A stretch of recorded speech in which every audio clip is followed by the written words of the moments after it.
Welcome to the Horse Frog Podcast. I'm Kamran. And I'm Billy. Billy, what would you say we do here? Well, we like to dig deep into a bunch of books and shows and movies that we love. In excruciating detail, right? In excruciating detail. And we like to talk about things that we like about them, what they make us think, and what we learn from them. And a lot of times we're going to go off topic, but we're going to bring it back in. Basically, it is just two guys hanging out talking about their favorite stuff. And it's not meant to be a replacement for anything. It's meant to be a companion to anything that we're talking about, any shows, any movies, any books that we're talking about. And we really appreciate you taking the time to be with us today. Hopefully you'll enjoy the show with us. One final note before we begin the episode. If you would like to support our show, we have a Patreon set up. You can find the link at horsefrogproductions.com. You can also email us with any feedback at contact@horsefrogproductions.com. Depending on the platform you're listening from, it may also be in the episode description. Today we are covering The Boys, the Amazon Prime show, Season 2, Episode 6. As is tradition, we like to give an NSFW warning before episodes of this show. This show is intended for a mature audience and has extreme violence and some scenes of sexual misconduct. If these topics upset you, then we do not recommend you continue listening. We have a number of corrections and additions today. One of our Patreon subscribers named Keon reached out to me about one of our past episodes. Awesome. Thanks, Keon. He recently started from the beginning. He had a note on Season 1, Episode 2, where we brought up Jason Statham. The context was the Deep had taken a backwards dive off the boat during the team-up with Starlight. Right. Yes. And we were kind of talking about divers, and Jason Statham came up. Right, okay. Keon was surprised that I did not bring up this little bit of history with Jason Statham. I saw this. Yeah. I homeworked. Today, when we think of Jason Statham, we think of this man's man, like the English badass, if you will. Yeah, absolutely. He either plays like some type of gangster or the transporter. He's Mr. Vengeance. Yeah, he's like our English Mr. Vengeance right now. Is he like the modern day Charles Bronson? That's exactly who I like it too. Well, actually, if you want to go one better, he's like the more modern, because he's still he's modern and slash kind of content. I think Liam Neeson is more like the Bronson, because Bronson was always older in these movies and Statham was young. Statham will grow into the Bronson role. Statham is now Liam Neeson, and no insult either. I love both these guys, mind you. Okay. Before he was these things, yes, Jason Statham was a diver, and then as he was getting into the industry, he took on a more obscure role. He appears in a music video for an artist named The Shaman, and the name of the song is Comin' On. I highly recommend everybody that's listening to this, go look this up on YouTube. Absolutely. He doesn't appear immediately, but as soon as he appears, you will know what's going on. It's low res, and in low res, there's still no mistaking when Jason Statham's on the screen, folks. So trust me, it's a very prominent role. It's hilarious. And if I'm not mistaken, he is oiled up, isn't he? He is. I don't want to give too much away because I want people to experience it on their own. I don't know if I could do it justice through my words. No, I have no way to describe this video. I didn't see what year was that? Did you see? No, I did not. Because even if the video was published relatively recently, I think it was in the last 8 years or so, that had to be over 20 years old. Oh, yes. Because Lock, Stock, and Two Smoking Barrels was 99, I want to say, or around thereabouts, right? And the song was from 93, so I'm assuming the video is most likely from the same day, from the same year. Yeah, likely. Okay. Yeah. Lock, Stock is 1998, by the way. Thank you, Keon, for pointing out this little piece of information that I forgot to mention during that episode. Absolutely. I love Jason Statham. I think the first time I ever saw him was we watched Snatch. And we watched Snatch by accident, and what a beautiful accident that was. It's such a fantastic movie. I wholeheartedly agree. I think I saw that in the theater. Oh, wow. We have discussed in the past how much we like the Guy Ritchie movies. Dude. Yeah, Snatch is one of the greatest. Yes. Special place in my heart in cinema. When we were discussing Season 2, Episode 5, I was running through the list of Michael Bay movies to determine if you had, in fact, or not seen any Michael Bay movies. Right. And I did mention Con Air, but I was not sure if that was a Michael Bay movie. He did not direct that, but it was directed by a gentleman named Simon West. Okay. I did not know who that was, so I looked him up. Much to my surprise, he directed the music video for Never Gonna Give You Up by Rick Astley. It's such a famous video now. Mm-hmm. And the song is so famous. It's so funny to be one of those kind of songs that, it's like, people like that, you have to love it. I mean, it's like, at least people remember who certain people are. They're not going to remember who I am, really. You can't say that. Well, that's true. I mean, you might be the greatest podcaster of your generation. Hey, I'm hoping to be part of the greatest podcasting duo this nation has ever known. Possibly the planet. All right. So a couple other things on his body of work. He did the Tomb Raider movie with Angelina Jolie, early 2000s. Okay. Directed The Expendables 2, which was fine. That had Jean-Claude Van Damme in it. Yeah, I've seen the first, and I liked the first one. I had to have seen the second one. I don't know why I say that, but I don't think I've seen the third one, but I'm pretty sure I saw The Expendables 2 for some reason. Mm-hmm. The bad guy, it was Jean-Claude Van Damme in that, and his last name was Villain. Nice. Now, speaking of JCVD, Jean-Claude Van Damme, now, I've never been a huge fan of his until that great. Did you see the Amazon Prime show, Jean-Claude Van Johnson? I saw the pilot, I believe. Okay. But I never watched any of the other episodes. It's only one season. Ridley Scott produced. Okay. And it's one of these things that, because of the fact that he has such a great sense of humor about himself, and I did not know this made me like him all of a sudden. Mm-hmm. Because you understand the premise is that while he's been making all these bad movies, he's actually doing like wet work. He's fantastic in it, and it was really funny. But it was only one season, so and they wrap it up good. It was really nicely done. Okay, cool. I might have to check that out. Yeah, very, very funny. Yep.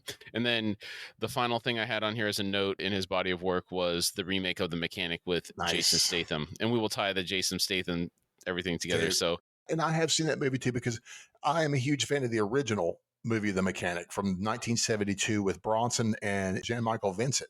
And man, for a 70s PG movie, dude, it is really dark. It's still dark to this day. Very gritty, a much darker ending than the Statham remake, but I still enjoy the Statham remake. And another big thing for me was that back in the pre-cable days, this is the first Hitman movie I ever saw, the Bronson version.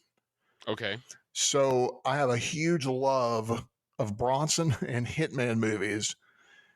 Kind of rolled in together. So when they remade The Mechanic, of course I was going to watch it. Previously, I had made a statement about Liam Neeson being the new Bronson, and Statham would grow into this fact. Mm-hmm. But is it an age thing?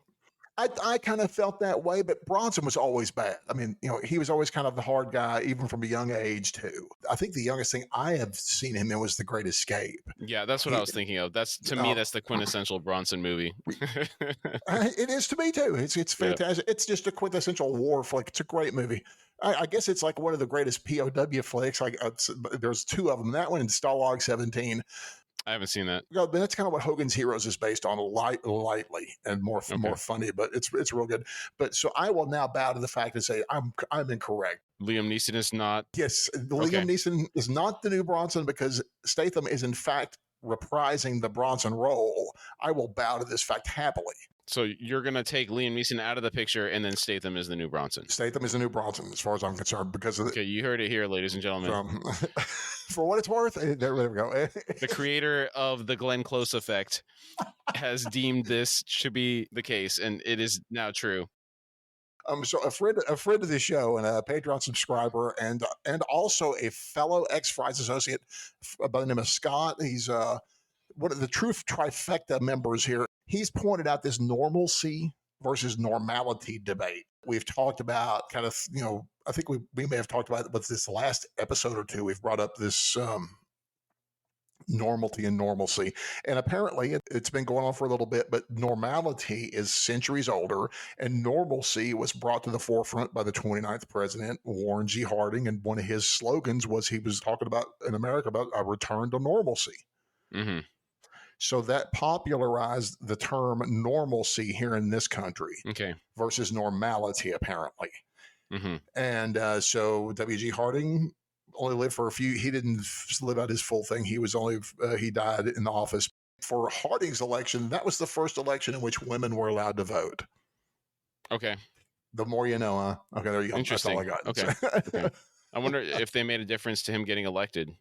I'm curious about that too. That's exactly what I was thinking. So Okay. great Yeah, we'll have minds. to look that up. Yeah. I'll dig. I'll say I will dig deeper, but unless I make a note somewhere, I will most assuredly forget. So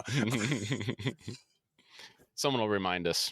We're getting a lot of feedback now, so no, I love they're it. going to keep I love us it. honest. I love it.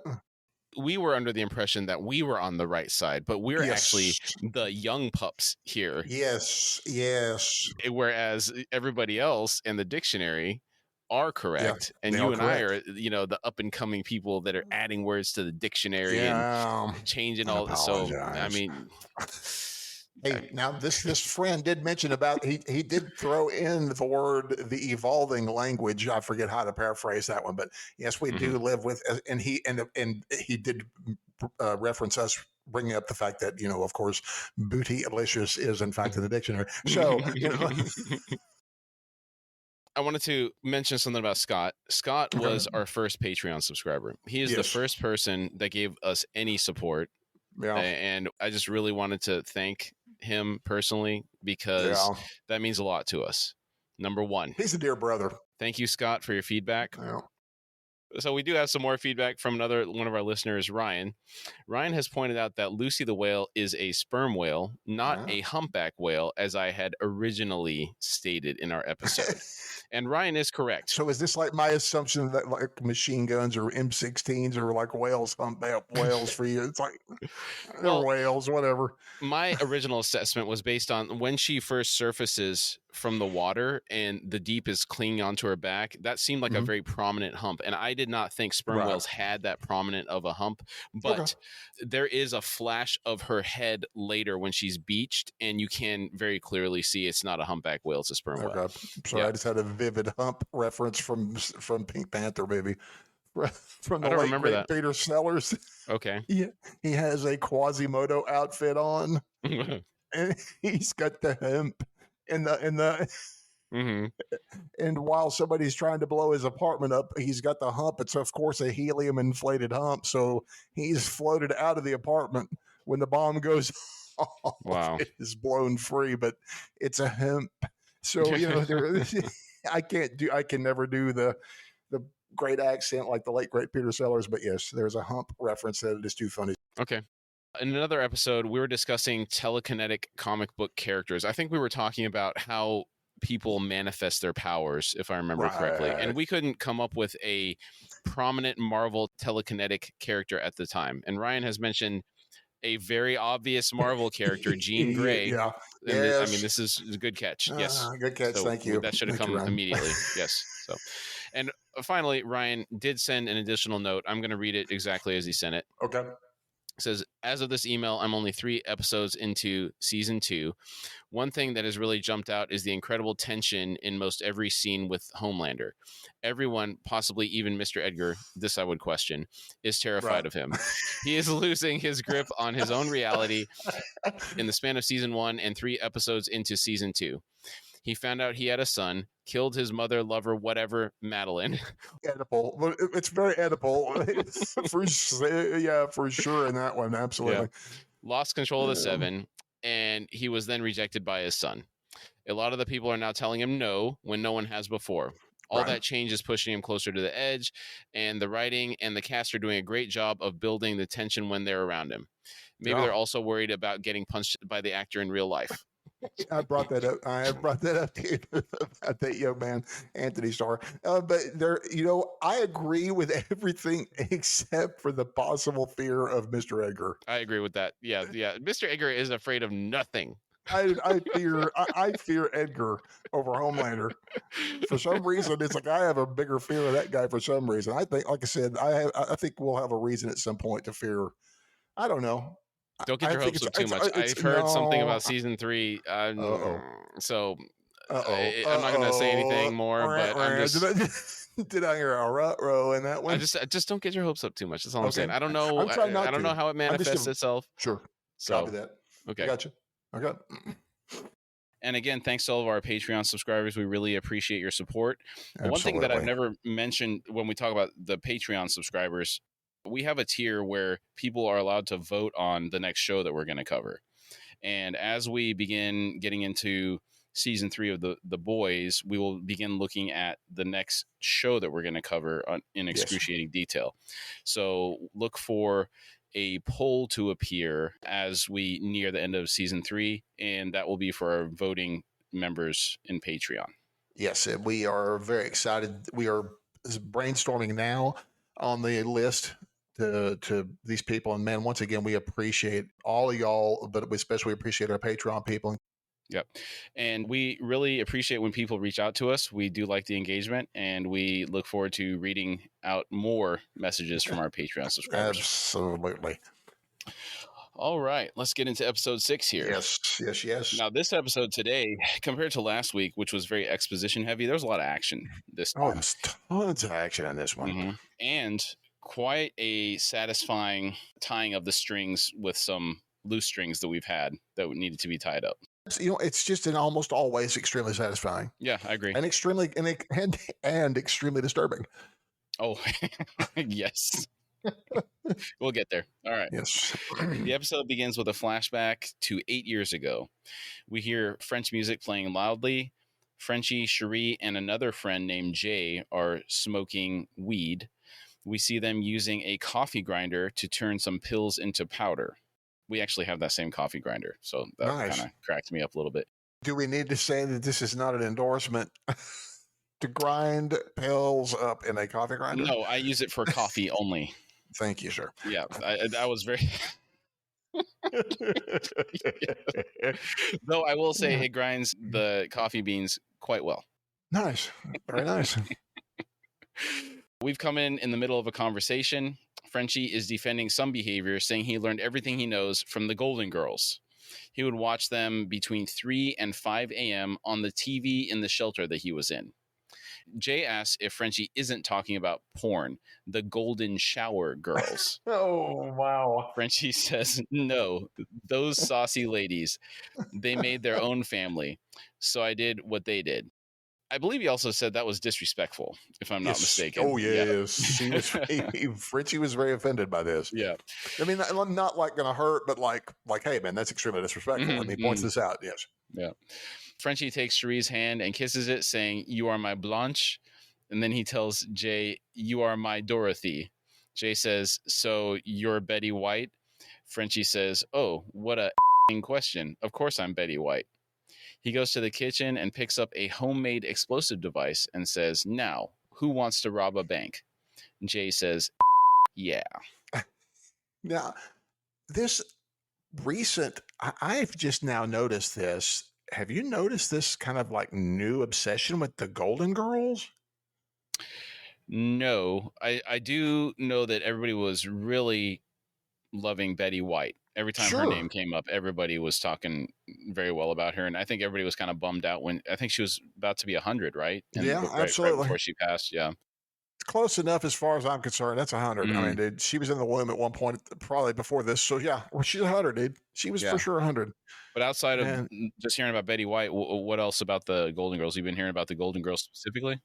Well, it's to a point where, again, I work for a retail outlet and we sell some merch. Last year, there was a big Golden Girls line, and there's like, and I've never seen the show. I know the reference, but it was just in a workload planning meeting. It was just one of these things came up. It's like, well, who are you in the Golden Girls? I'm like, I know who the Golden Girls are, but I know actresses, and I've never seen the show. And these are, you got to understand, most of these people I'm working with are probably like in the management are like 30s.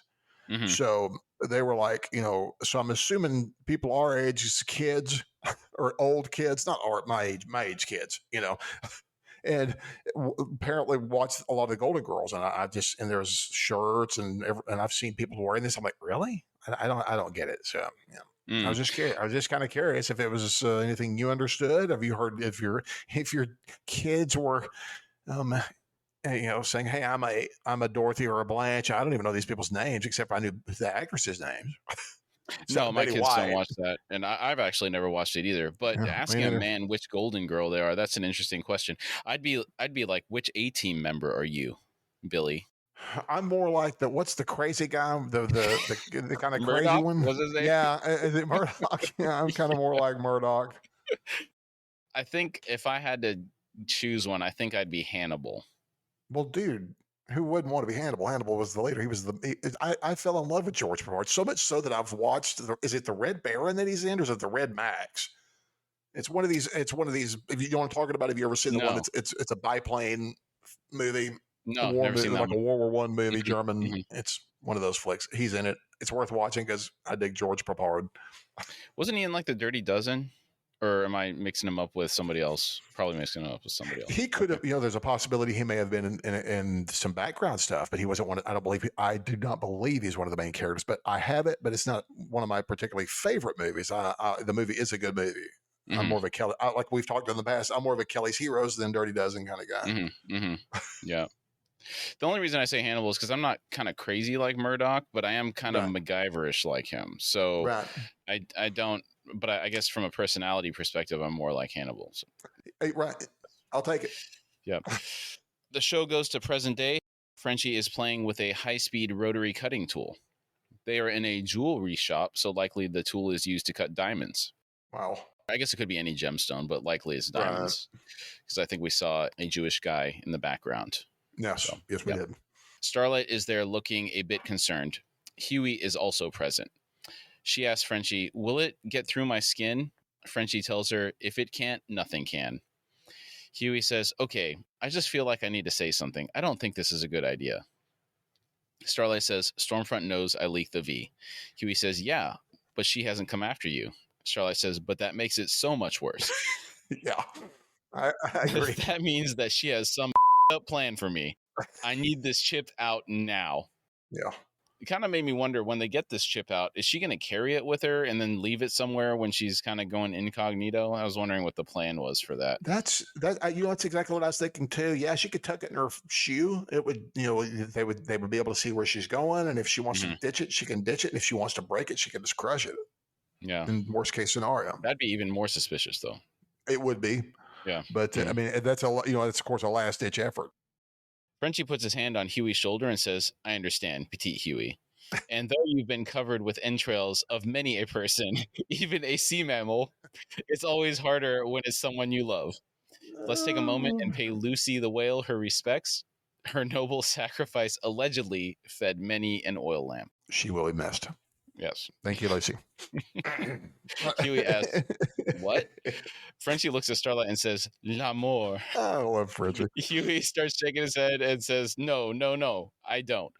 He looks at Starlight, who is intently listening to him. He tries to correct course, saying, "I mean, I do, of course. It's a Platon. We're just friends."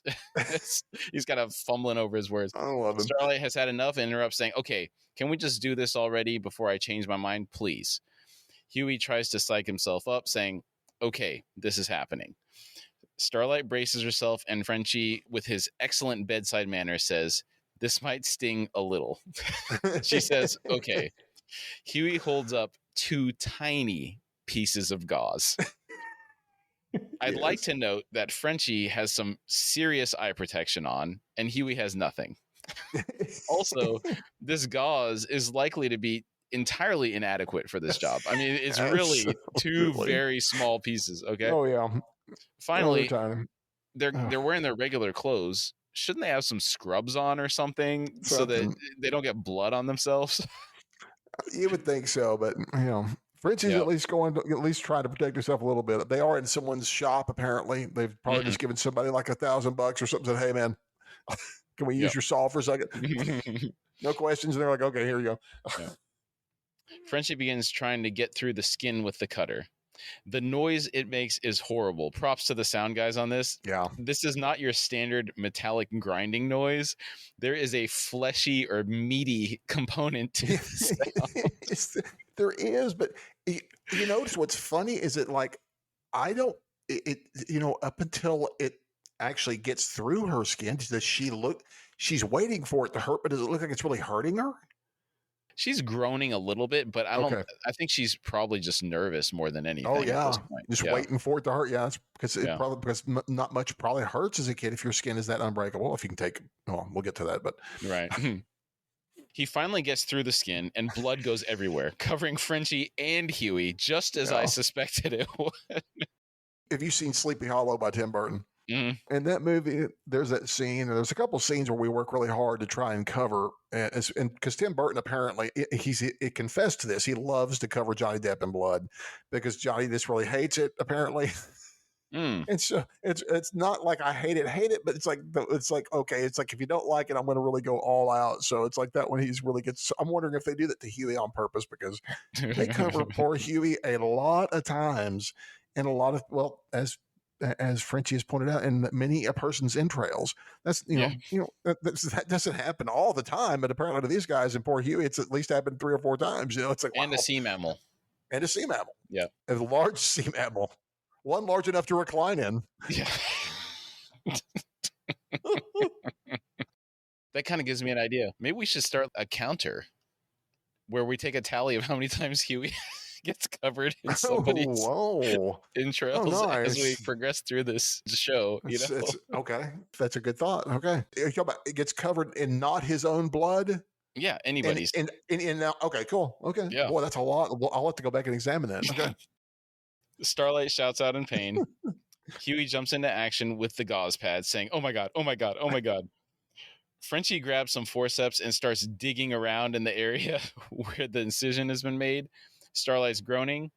Frenchie pulls out a rather long tube from Starlight, roughly an inch in length. He holds it up and says, "Bonjour, my little spy." Huey is holding the gauze on the wound. Starlight and him are looking at each other. We just mentioned about how he's just like fishing around down in there. They're pretty deep. It's like a bunch of arteries and stuff in there, but I know she's got to be pretty tough, but it looks, oh my goodness, it looks so painful and disgusting all at the same time. Mm-hmm. Yeah, it's pretty bad. He's like about a quarter of an inch up into that thing, into that forcep kind of grip. Mm-hmm. Mm-hmm. And he's fishing around. Yeah. Wow. It was not very daintily done either. No. Ooh, yeah. Makes my skin crawl. We are taken to an alleyway, and we see a man run up to a dumpster and hide behind it. Yeah, this is a really nasty scene for folks who could be triggered or feel bad, because this is pretty disgusting, but I feel like maybe I shouldn't have watched it, but I did like the scene at the same time, so I don't know what this says about me. Yeah, it's an uncomfortable one, to say that. He's frantically searching through a plastic bag filled with money. We can hear police sirens in the area. In the background, Homelander slowly floats to the ground. The man doesn't see him. Homelander puts his hands behind his back and says, "Howdy ho, buckaroo." The man has a gun in one hand. He gets up and starts trying to run away from Homelander down the alley. He turns around and runs right up to Stormfront. She hits him right in the wrist on the arm that is holding the gun. It breaks his wrist and the gun goes flying. He yells, "I think you broke my hand." Homelander and Stormfront slowly walk up to each other. She asks Homelander, "What do you want to do with him?" He says, "Well, hand him over to the police, of course." She says, "Well, of course, we are heroes. That's what heroes do." He responds, "Absolutely." She says, "But he'll probably just be released tomorrow." The man starts begging them. He says, "Please, just take me to the hospital, please." Homelander looks at the man and says, "Yeah, that's a really good point. You know, sometimes it feels like the justice system just doesn't work anymore." Homelander's walking up to the man. The man shrinks back against the wall of the alley. This is like a cat playing with something that it caught. Yes, oh, very much. Very much. Stormfront is egging Homelander on. She says, "Everyone always recording on their phone all the time." Homelander says, "Mm-hmm." He's face to face with the man now. She says, "It's like you can't even do your job anymore." Homelander joins her in saying that last line. They say it at the same time. She reaches out and grabs his crotch and starts rubbing it. The man is begging for them to take him in. Homelander puts his hand over the man's face and kisses Stormfront. He then says, "It really speaks to the deterioration of good, God-fearing American values." We can hear the man's skull creaking as Homelander begins to squeeze it. The man screams, "Help me." Homelander kisses Stormfront again. She says, "Oh, what's this world coming to? Homelander is getting excited by Stormfront's rubbing. He crushes the man's head against the brick wall, completely obliterating it. Oh, it's so disgusting. It is really gnarly. But it does remind me, strangely enough, not a South Park. It's a Kids in the Hall character, the Head Crusher. It's a really famous character. It's really funny. I've actually met these guys too before they did a show once. They're really cool. But the Head Crusher, and it's like the head crushing your head. But did that look so real? That dude's head being crushed, that's so disturbing. Yeah. How much he doesn't even try to crush that guy's head. It just does. It's almost like it's incidental. Yeah. Because he's distracted by what Stormfront's doing. Yes, it is. Mm-hmm. It's very incidental. We can hear the song Happy Together by the Turtles playing in the background. Homelander and Stormfront retreat into the doorway and they go at it. Both of their faces get smeared in the blood from Homelander's hand. Again, I probably should have fast forwarded through this scene, but it is a good scene and it is disgusting. It's what it says all about them is all very disturbing about Homelander and her. But a little fun fact about the Turtles, that song in particular, Happy Together, those guys went on. It was Mark Volman and Howard Kalin, and they went and joined the Mothers of Invention because the Turtles split up. And they were called, but due to contractual obligations, they became the Fluorescent Leech or Flo for Mark Volman, and Howard Kalin was Eddie. So they were Flo and Eddie is how they became known. Okay. To the world. And that's how they're still known. And they still perform to this day. Oh, wow. Yeah. How old are they now? They're like 75, 76, I put it at. Their stuff with Zappa is, it's real. It's the second incarnation of the Mothers of Invention. And it's this album in particular, Mothers of Invention at the Fillmore East in 71. And their vocal work, you have to understand Zappa would conduct these people on stage in like an orchestra, and his movements meant certain things, and they would emulate and do all this runs and weird, crazy stuff together, and just amazing singers. It's very dirty. I mean, especially for the time, it's very dirty. Even by today's standard, it's dirty.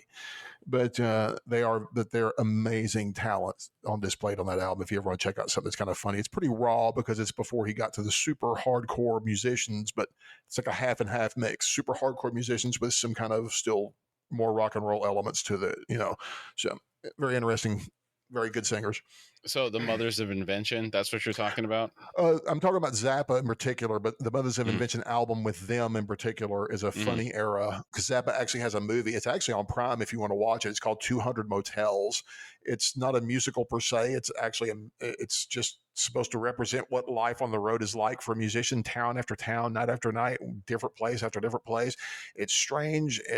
I think strange is about all I'm going to say. I guess avant-garde might be the best way of putting it, but it's really strange. I don't know if you'd like it. Some of it's pretty funny rock and roll. Some of it's just really strange. He's got the Royal Philharmonic Orchestra to conduct in some numbers. So it's really out there. But they are in it and they are prime. They're front and center. Those two guys are. These guys were just, you have to understand that Zappa was a man that at this point he was, everyone always worked for Frank, but this is before he's just became Frank Zappa and you worked for him wholeheartedly. You always work for Frank. He controls every bit. And this movie makes fun of Frank, and you better believe it's partly what he's written about them to make fun of him. Mm-hmm. But this movie has like Ringo Starr playing Frank Zappa in it. And it also has one of the only film appearances that I'm aware of, not other than playing in a musical. It's Keith Moon, the drummer for The Who, plays a perverted nun in that movie. So it's a very, very 70s, early 70s rock and roll strange movie. It's stupid, funny, weird, and it's the first movie to be videoed, to use a video camera, I believe. Everything else is usually filmed up until that point. Oh, okay. Yeah. So, like 8mm film or something. Yeah. Well, more like 35 or some, even, fancier studio production for, this was low budget film, at the time. This was one of the only way that you could do things and have some effects on post-processing on video versus a film. So that's a different story altogether, but 200 Motels but that's also on if you ever want to see it, but don't blame me if, if you don't like it. It's funny. It's weird. It's strange. Give it a shot. It'll make you laugh. This mention of a musical made me think, generally speaking, I wouldn't consider myself a mellophobe, but I dislike musicals. That's me. But let me ask you this. This is Spinal Tap. Would you consider that a musical? I do not. Or does it not count as a musical because it's almost like you're watching a concert? It's a little above. I think it's a little kind of a little bit of the latter there. Of it's kind of closer to a concert in a way, but being that it's a mockumentary, Mm-hmm. so it's done like a mockumentary of any rock and roll bands. You will get performances, studio performances, and interviews all in one. So it's not, none of that would be considered on a musical level to be a musical to me. Now, Okay. this being said about musicals, like we have brought up musicals, I have seen a couple and I have liked a couple. I mean, I am truly an old school Rogers and Hammerstein guy. I'm a South Pacific person. I can do South Pacific and I can do West Side Story, the original. I haven't tried the new one, but I mean, again, and now these aren't things I'm going to go sit down and watch tomorrow. But you know, if subjected to, if I had to pick a musical, I'd pick something I know and I'd pick one of those. Or if because South Park, bigger, longer, uncut is not going to be on there. But if it was, I would of course pick that. But was My Fair Lady a musical? I believe it was. But I believe again, it's a musicalized version of an old story, the old Pygmalion story. Taking the old street urchin and turning them into a woman or a gentleman, or it's a been done story. But I think, it is done as a musical. I'm pretty sure. Yeah, because actually, I like that movie. Some of the lines that guy's got in that movie about her is so hilarious. He's like talking about her. He's like, she's so deliciously low. Well, that was probably because she was a street urchin. That's Audrey Hepburn. Is that Richard Johnson? I don't know what the male actor was in that. I have to go look it up. And would you say that? What's the name of the show again? I'm so sorry. My Fair Lady. Oh, My Fair Lady. Because I'm such a huge Audrey Hepburn, person that I love her so much. No, it's Rex Harrison. That's who it was. Audrey Hepburn and Rex Harrison. So I probably should watch this because it's packed full of people I love anyhow. Okay, moving along. Butcher is watching the news and eating some food with chopsticks. They're in the Haitian King's basement. There's an interview on the Vought News Network with Stormfront and Homelander. They are on the set for Dawn of the Seven. Homelander is telling Stormfront, "Don't be shy, embrace it." She says, "I'm saying thank you." Homelander says, "Well, you're welcome." The interviewer says, "Let's be honest for a moment here. Who is the biggest prankster on set?"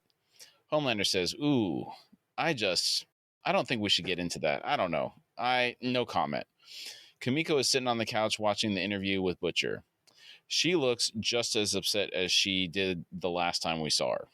Yes. Because she was trying to attack Stormfront at the Vought Square. At that rally. Yeah. Mm-hmm. Stormfront is laughing along with Homelander. She puts her hand on his leg and says, "I mean, he is right, but, Black Noir has definitely got just the biggest ego." What? Now, and again, just for your edification, the Black Noir is most assuredly not who I thought he was. So because in the comic book he's going to be somebody else because of something that I stumbled upon by accident. So not about him, but about Maeve and him. So it led me to believe that he is most assuredly not who I think he is. Okay. I'm still completely confused. I just don't understand his ego. Oh, yeah. There's a couple of things that they say about Black Noir this episode that I'm like, what are you talking about?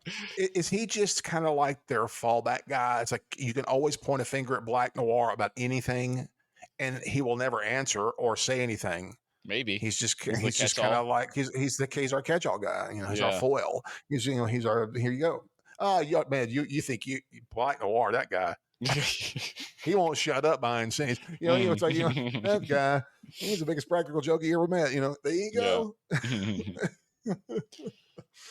After Stormfront says this, Kimiko and Butcher they share a look. Homelander says, "Such a diva" in relation to Black Noir. Butcher realizes something. He says, "They're."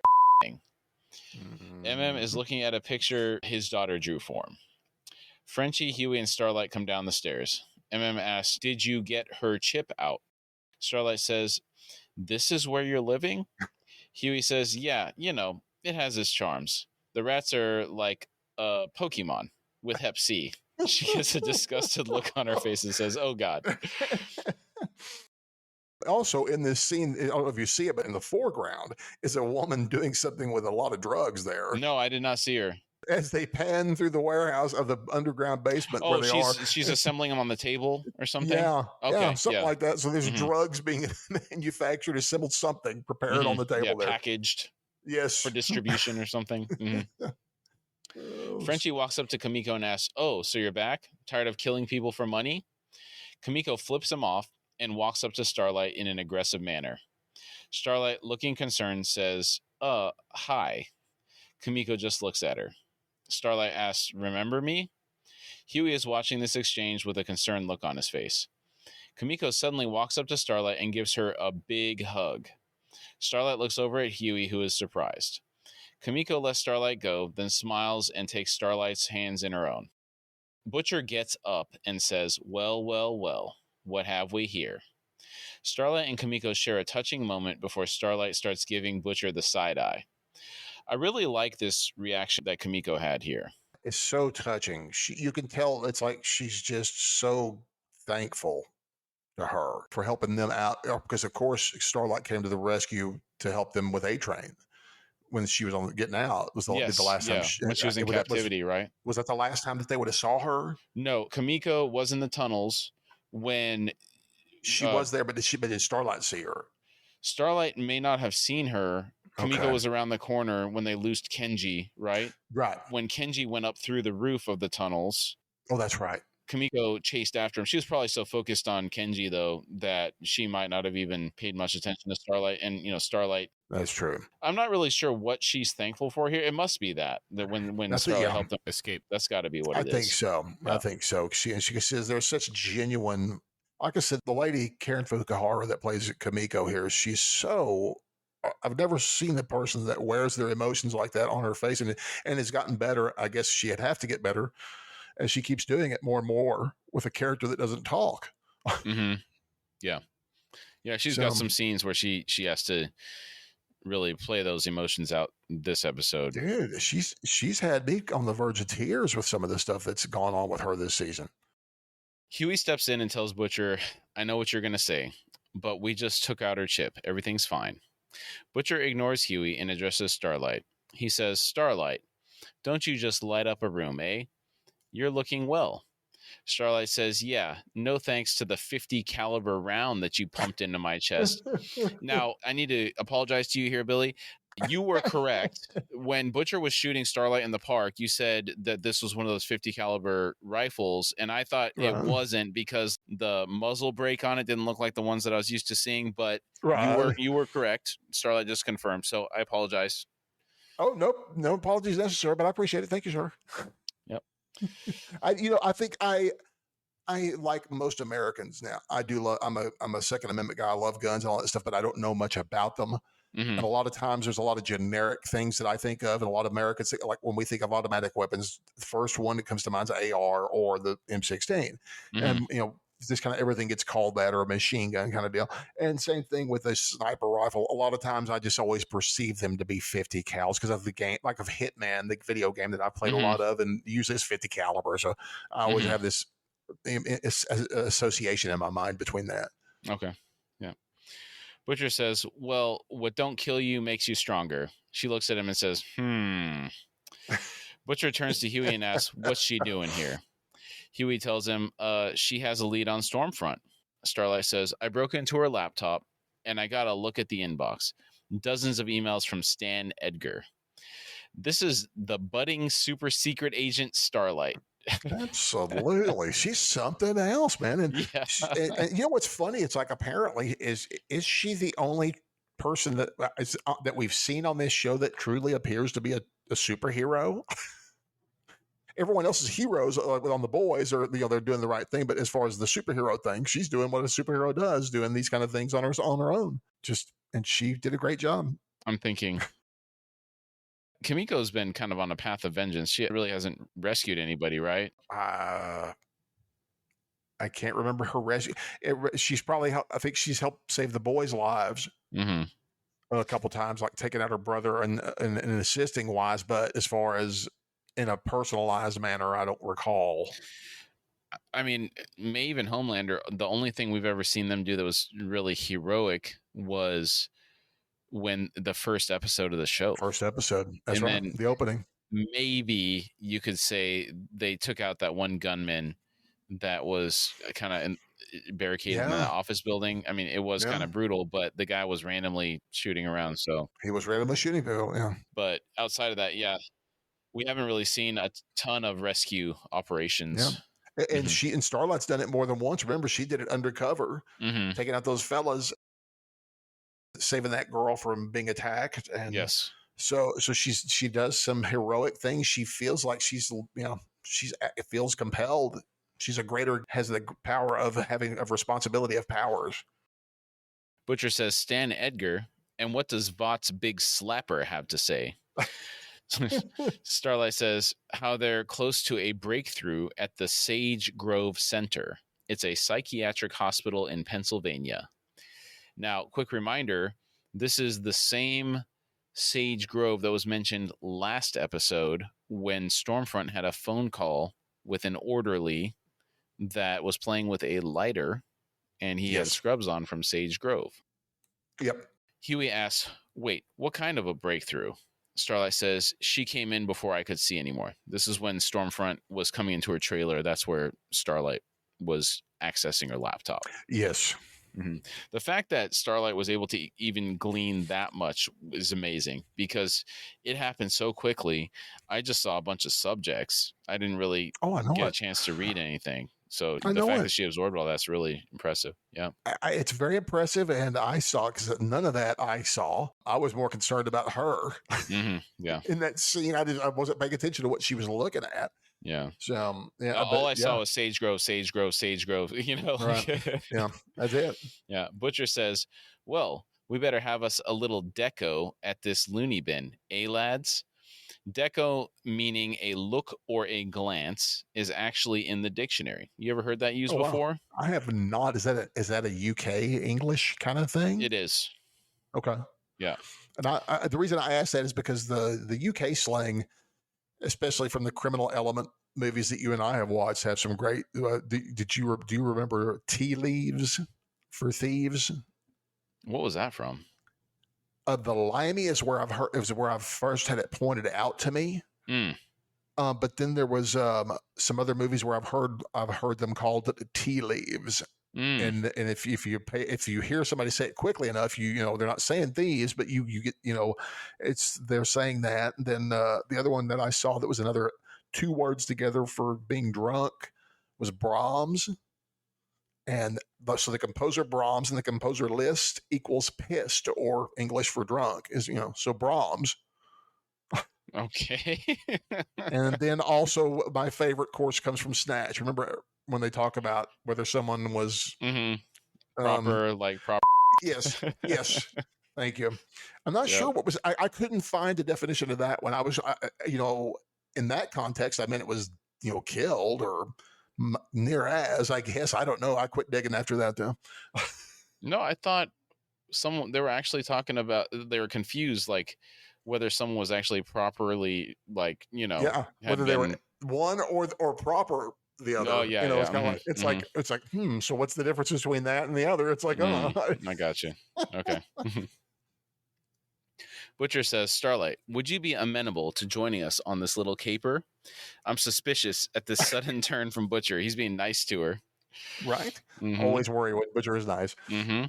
Huey is just as surprised as I am. He asks, you want her to come? Butcher nods and says, oh, most definitely. If she goes sideways, who do you think Vought's going to go after? Us or their $1 billion baby turned traitor who just ripped out her own chip? Never go into shark-infested waters without chum. He slaps Huey on the shoulder and walks away. There, we got it. Yep. He's always thinking about how something will benefit him, Starlight has a real sour look on her face. She did not like that at all. Butcher really sucked the good feels out of this moment, didn't he? Yep. And I guess if Butcher had a superpower, that would probably be one of them, the number one. I agree. There is a TV playing a commercial. It's black and white. We see Maeve sitting at a vanity looking at herself in the mirror. There's a song playing. The lyrics, give a little bit of love. Maeve is doing a voiceover. She says, "This is who I am. Who are you?" A Oh, hand holds up a Brave Maeve Pride bar. I burst out in laughter as soon oh, as I I did saw too. it. It's so good. Oh, it's so bad. It's so bad, so bad, so bad. And the moment that the ad starts playing and you hear the voiceover, you realize that, oh, this is going to be worse than I think it is, and it I thought it is. was going to be a It's perfume commercial. She's sitting at a vanity, yeah, makeup she or is going to perfume sit or in. something. It's black and white. Um, oh, I knew it was. I felt that something was. It was going to be something prideful. Okay. Something. I don't know why I felt that. Well, you're prescient. You saw I was the slightly you present, read but the it's tea so leaves. nice. The wrapper on this Pride bar is in color, contrasting with the black and white background. Naturally, it's colored like a rainbow. The bar Mhm. is vegan, gluten-free, and organic. The flavor is oatmeal chocolate chip. It has 21 grams of protein-powered energy. Maeve says, "Brave Maeve Pride bars, because you can't be proud on an empty stomach." Is that what's on this contingent's mind? Yeah, I mean, like you're at a rally. Is being proud all the time? You're at a You're just rally. proud. You know, you got to Being eat. proud is a full-time gig. I don't know. I know it's satire, but it's so Yeah, blatant. It's hilarious. You know. yeah. It's rough. It's great. It's so yeah. Again, it's Mm-hmm. no subtlety whatsoever. It's in your face. It's bad. We see that Maeve is sitting in a recliner watching this commercial. She's vaping. There's a knock on the door to her trailer. This is a trailer that's on the set of the movie Dawn of the Seven. She tells the person that was knocking to come in. It's the Deep. She stands up and says, "You idiot. You were supposed to call first. Did anyone see you?" The Deep, who seems to think Maeve is overreacting, says, "I'm allowed to visit my friends." Maeve asks, "Did you find it?" He says, "No, sorry. No black box. But I told a couple of my contacts to keep an eye on the North Atlantic current. So, this school of halibut, I mean, these guys are like rowdy motherfuckers, right? Maeve interrupts him saying, "Deep. This sounds like it would have been a really good story. I want to know I what wanted to these hear it. rowdy fish are up to." Me too. Yeah. What are these Halibut halibut are, getting up to? and they're not small. Halibut are pretty big fellas. I'm kind of curious what they get up to. Yeah. Very much want to know what they get up to. He clears his throat and says, "Anyway, they found some of the wreckage that drifted up near Iceland, and they found this." He holds up a GoPro camera. Maeve exhales in surprise. Let's just say that in the Atlantic Ocean, I'm presuming, in the Yes. whole of the ocean, the Deep had some some rowdy fellas, um, find this for him. That is no small feat. It is not. I mean, that's pretty stinking impressive. I'm pretty impressed by that.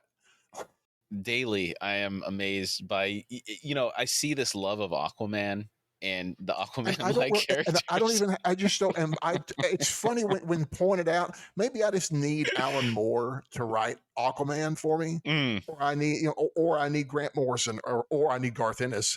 If I couldn't handle Aquaman f bombing everything. I hmm just that would be I couldn't have Ennis write Aquaman, but Alan Moore would make that some of the weirdest things, and would probably make Aquaman the most important character on the planet. Strangely enough, mm. Yeah, he'd have to get the oceans in check yeah, since I it's would. covering so much of the Earth's surface. Hey, that's a lot of it there. The Deep holds up this GoPro camera. Maeve exhales in surprise. The Deep says, "I mean, I'm not even sure it still works," but he doesn't finish. Maeve thinks for a moment, then looks at him and says, "You want back in the seven? Not a word of this to anyone." The Deep just looks at her without saying anything. We see a white guy rapping in a studio. I checked out this guy through Amazon X-Ray, and his name is Mm, Christopher Leonard, and he's playing himself. He's an okay. American composer, songwriter, and conductor of film, television, and video game scores. Mm. So for a white guy rapping, he's actually flowing fairly well. I will give him that. It's just, I think the funny thing, it's just off-putting, not the rapping per se, but when you see that this fella is kind of like a He's pudgy white dude that's just kind of like nobody would recognize on the street. He looks like Bork. No, this guy is more unrecognizable than Bork. Really? This guy is to me, he's a really faceless kind of fella. If I saw him on the street, I don't know if I'd recognize him. Oh, wow. Wow. Okay. I need to go back and take a look at him. And this is no Mr. Limnich. This is no offense, man. I have a great love for composers, and your talent is amazing. I'm just saying you wouldn't recognize me either. So I mean, this is no offense. So it's just sorry.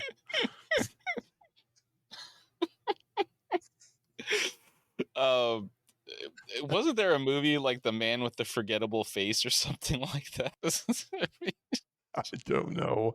I wouldn't be surprised if there was, but that sounds good. Oh man. All right.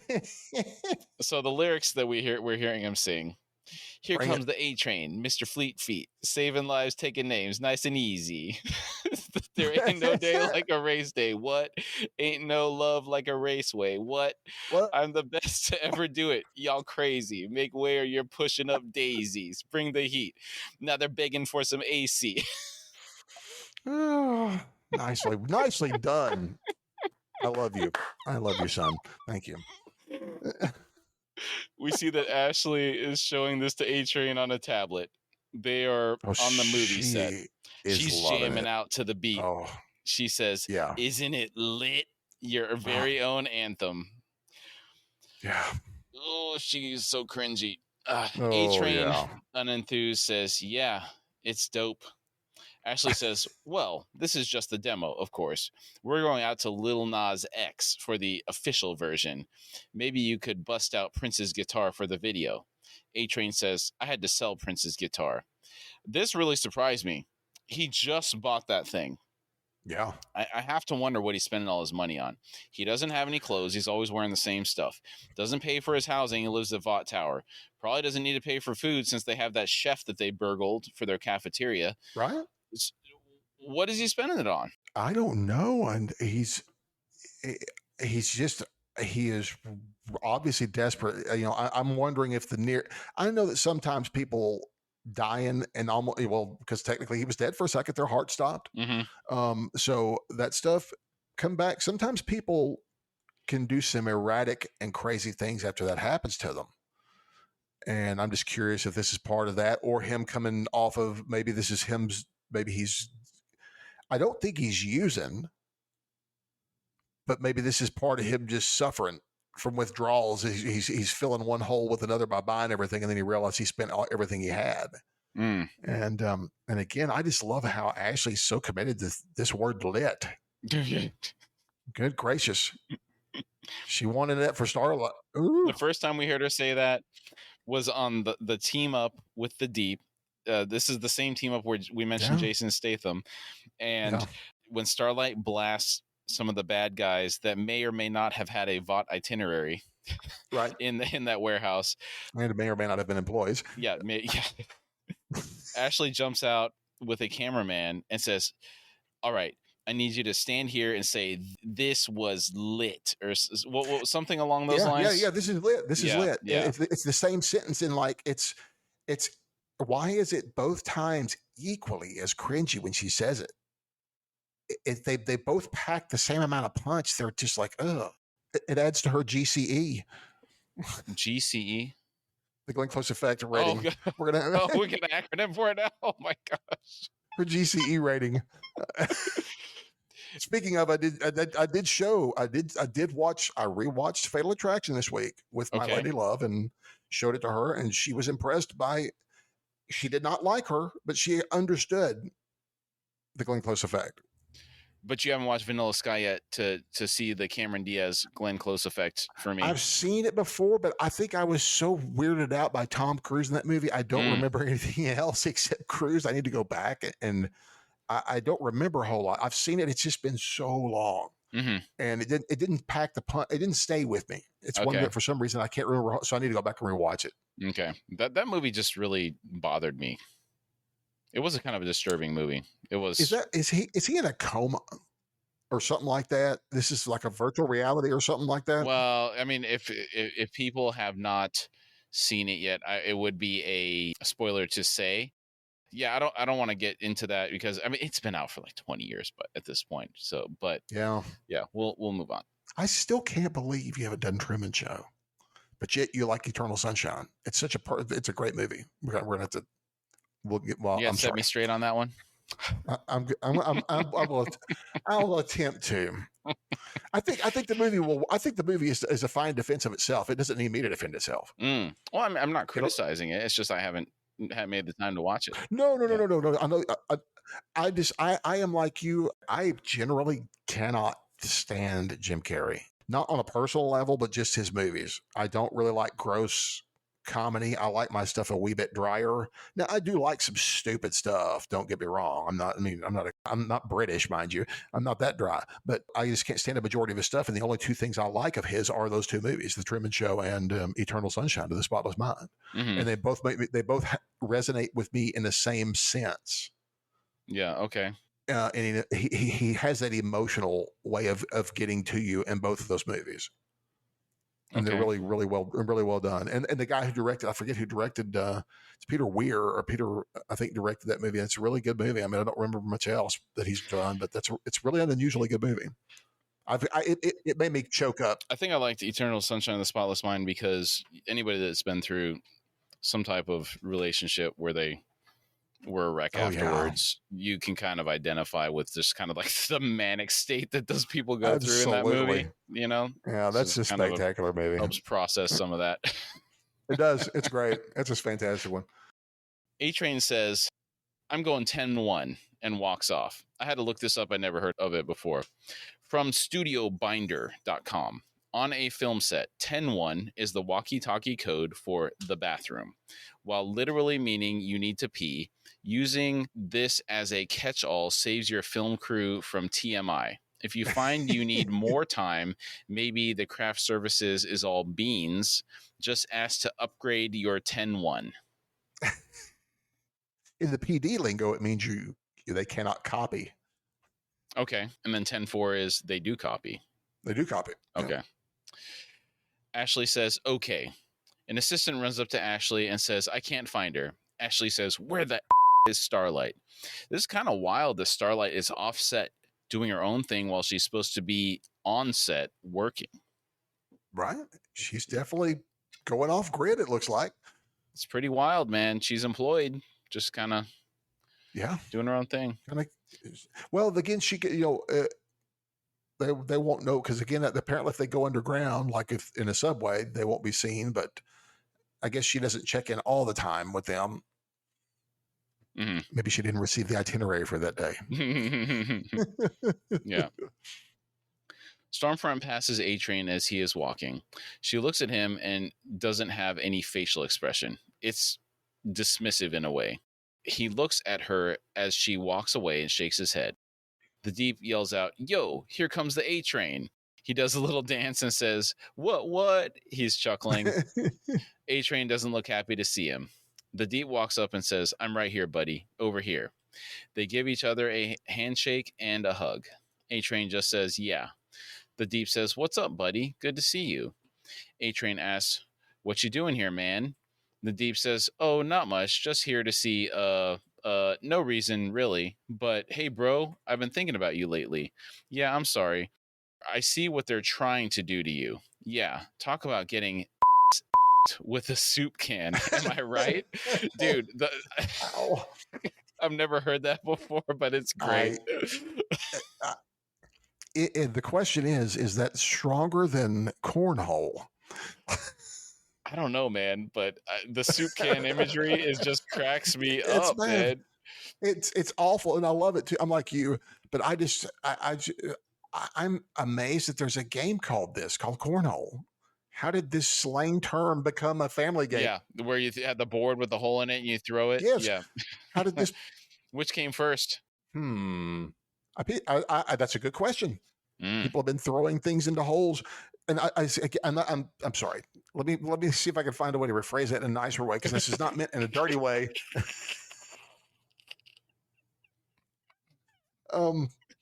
My father and his when they grew up, they would toss washers. Oh yeah, Now, do I've you heard of know that what they? before. Yeah. So what they would get a washer, I guess, about the size of a 50-cent piece or a dollar or size of a silver dollar. Mm-hmm. It's a big washer, and then you would take like a small can, like let's say a size of a like today I would think of like if you go to the corner store and buy a small can of bean dip. Okay. And you take and kind of just dig out a small hole in the ground, and just so the cup is kind of so the lip is level with the ground. Right. And I don't know how far these fellows would stand back, 10, 15 feet. Oh wow. And chuck washers to go for throwing washers into this can or cup in the ground. Mm-hmm. So it's just kind of, it's what poor folks would do to pass time. I mean, it's the same as pitching pennies or, a lot of other kind of things that are just, what do you do for time? You do things for a type of skill to kill time. Yeah. So I guess that could have arisen there, but the choice of wording to me, there's I'm on. There's going to be a couple of Frank Zappa references tonight because I've been awoken to the Frank Zappa with the Flo and Eddie thing. But it's just this is also brought up in a Frank Zappa song. So. Okay. A-Train shrugs and asks, "What do you mean?" The Deep says, "I mean, come on. If anyone knows what it's like to get bounced, it's me. Yeah, did some shit I'm not too proud of. Some weird shit." Now, when he says some weird shit, do you think he's talking about different stuff than what he was doing with the women? I would assume so. So what are we talking about? Animal stuff? I don't know. He has access to undersea mammal life forms. I don't want to know what's going on with this guy, dude. Yeah, that last. I had a hard enough time watching him shave himself. I don't want to know what goes on in this guy's life. Yeah, just I thought that was for him to say some weird stuff. It sounded like it was different than the other stuff. So curious. Yeah, unless he enjoyed what was going on with that other lady, I got no idea. Oh no! You talking about the gill? Yeah. No, he did not enjoy that. I don't think he did either. I think it's what led to the body shaving incident. But A-Train says, "I'm good, man. Nike and Under Armour are already talking to my people, so this is actually going to work out to be really fantastic for me." The Deep sounds happy for him. He says, "Oh, that's great." A-Train says, "Yeah." The Deep says, "Yeah, well then, I guess you don't need his help." Or, never mind. Forget I even said anything. But hey, it's great to see you, man. Always. A-Train says, "All right," and the Deep starts walking away. A-Train turns and asks, Whose help? The Deep unzips his pack and pulls out a canned beverage. He says, "Would you like a Fresca?" I love that he had it prepared in his bag. Would you like another butterscotch candy? But yes, it's like he's already there to help, but it's like he's already bemodded and ready to go. Mm-hmm. He's trying to get others to join L. Ron Hoover's First Church of Appliantology. Mm-hmm. So here we go. Yeah. Sorry, I can't claim credit. That's a Frank Zappa, Joe's Garage. So that he was ripping on the Scientologists in '79. So wow, all the way back then. All the way back then. Yeah. A-Train looks a bit confused by this turn of events. We see a shot of the Sage Grove Center Psychiatric Hospital from the outside. There's a chain link fence around the center, topped with barbed wire to keep people out, not in. The boys have arrived in their van. It's parked some distance from the center in a clearing amongst some tree cover. MM is saying, Sage Grove, a proud subsidiary of Global Wellness Services, which is a subsidiary of Butcher, who has been looking at the center through some binoculars, lowers them and says, "I can guess." Frenchie hands MM a name badge, and MM thanks him. Frenchie then hands a badge to Kamiko. Frenchie, Kamiko, and MM are all wearing Sage Grove Center scrubs. As she reaches for the badge, we can see that she's wearing some jewelry on her right hand. It's gold with embedded diamonds and says, "Bossy." It covers all 4 of her fingers from the index to the pinky, almost like some brass knuckles. It is. That's too funny. Frenchie sees this and says, "This is what you bought with your blood money? No one will believe you're an orderly with that, She takes the jewelry and holds it up to her mouth where she exhales on it. She takes it and rubs it on her scrubs to shine it up, then smiles at Frenchie and walks away. Quite the sassy maneuver there. She's amazing. I love how she grows every week on us, and but this reminds me of a personal story that we'll get to later on with her in that ring. It's so funny. Okay. Starlight tells Butcher, I should go in with them. Butcher says they can manage without one bony blonde soup. You just get them in and get the back, yeah? Huey steps in and addresses Butcher, saying, okay, just. He then turns to Starlight and says, if anybody recognizes your face in there, I mean, Starlight nods in acquiescence and walks away. As Frenchie is walking away, Butcher says, oi, Frenchie, don't get caught. Frenchie looks confused and says, I never do. We have another flashback to 8 years ago. Frenchie is handcuffed to a table. So I guess he did get caught at least one time. Yep. We hear a buzzing noise, and Mallory walks in saying, weaponized Xanax. The grenades you used on Behemoth during the bank heist. You got a soup activated by rage, so you simply take away his rage, turn him into a cupcake. It's Clever. very smart. That's super smart.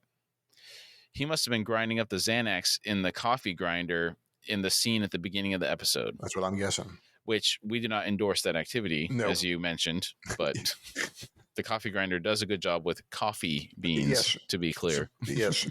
When used appropriately, but yes, Frenchie is already apparently a natural at taking down soups here, dude. Love this guy. Mm-hmm.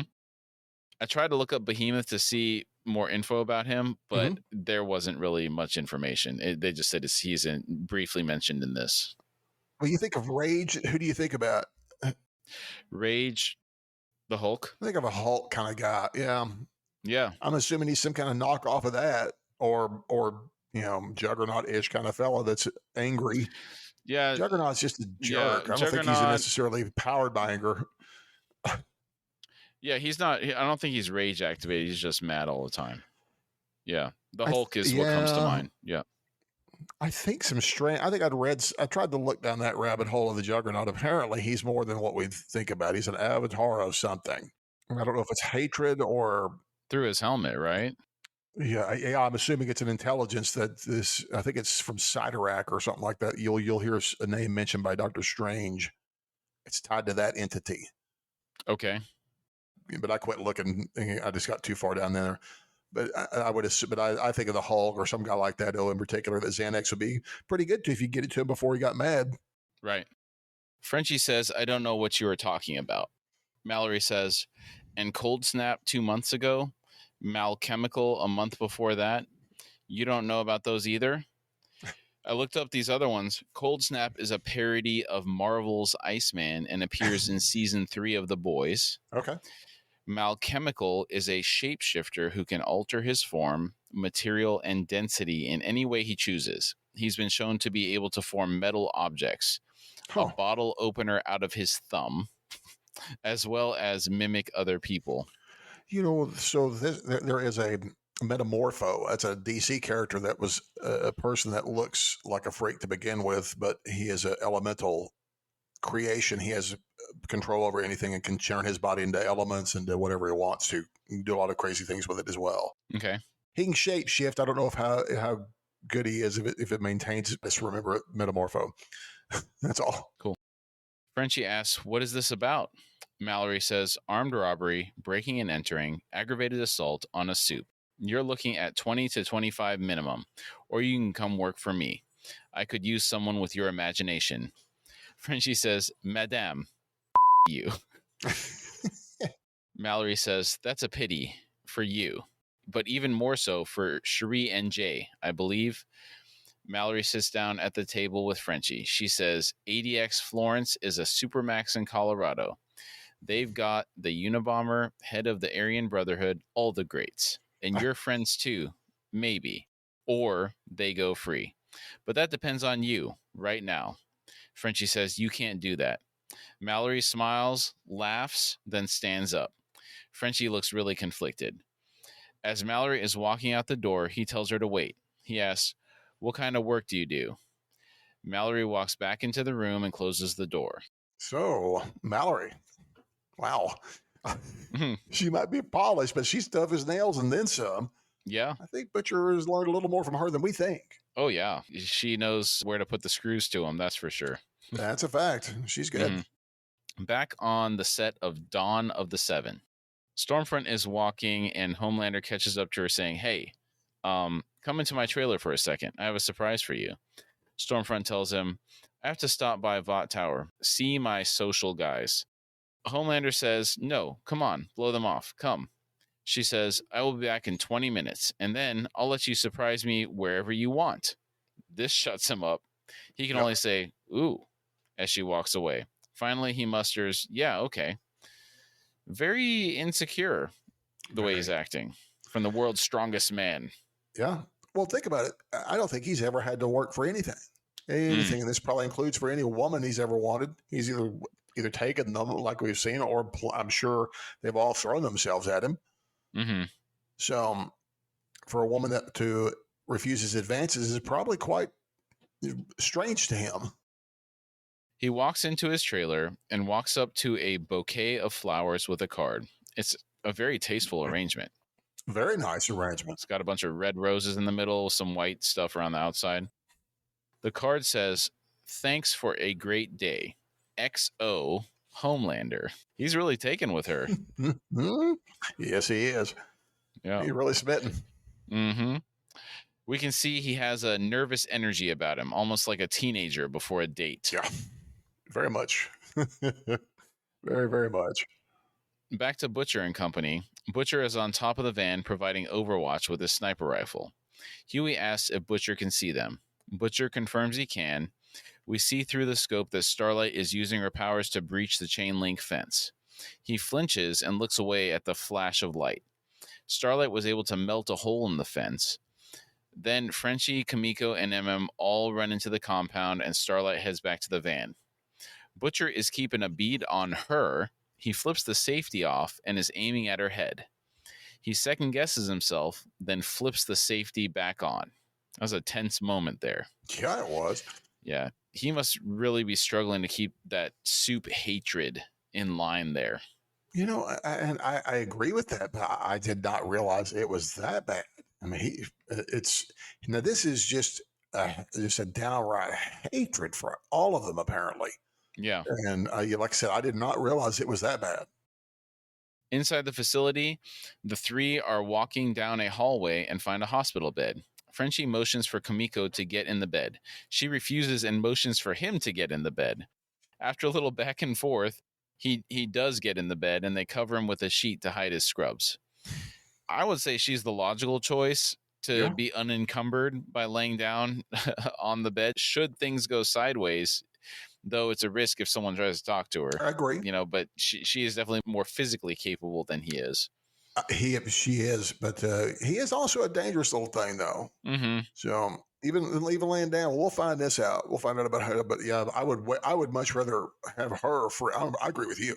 I'd much rather have her hands free, ready to go. I'm really looking forward to seeing her. I don't recall her ever really cutting loose. I mean, we did see her the first episode. You saw her when she was just in feral mode. And we did see her tear some other guys apart, but I'm talking about like on Soup. We may get that. I can't remember if that happens at the end of this season or not. If she gets into it more, you know.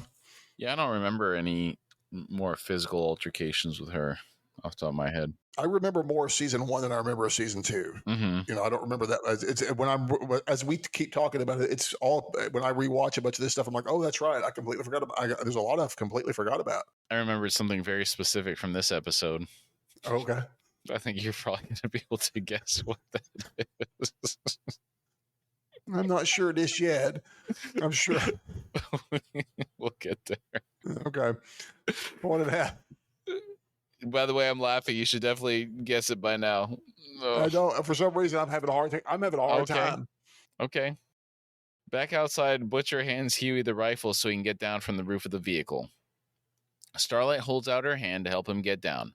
Butcher doesn't take it and rather deftly jumps down. Oh. He then takes the rifle from Huey and begins to stow it away in the van. Starlight has had enough. She says, "Seriously, what is your problem with me?" Butcher says, "I ain't got no problem with you, love." Starlight pushes further, asking, "Really?" That's why you won't even touch my hand? Huey again tries to keep the peace. He says, okay, guys, come on, not the time. Starlight looks at Huey and says, you know what? No, I think it's exactly the right time. I think the time is long overdue. She then looks at Butcher and says, you know that I hate Vought as much as you do. You know that. But it doesn't even matter to you because what you can't stand is in my blood. I'm subhuman to you. Only good soup is a dead soup, right? That's just that, you know what just popped in my head is the only good bug is a dead bug from Starship Troopers. Oh, right. Nice.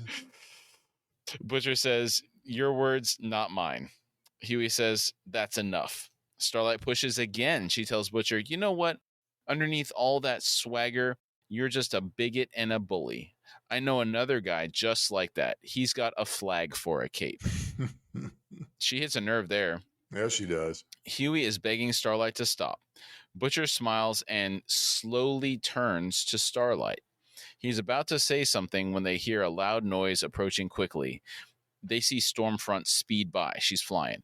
It sounds so cool when she does, almost like some futuristic craft that isn't using jet propulsion.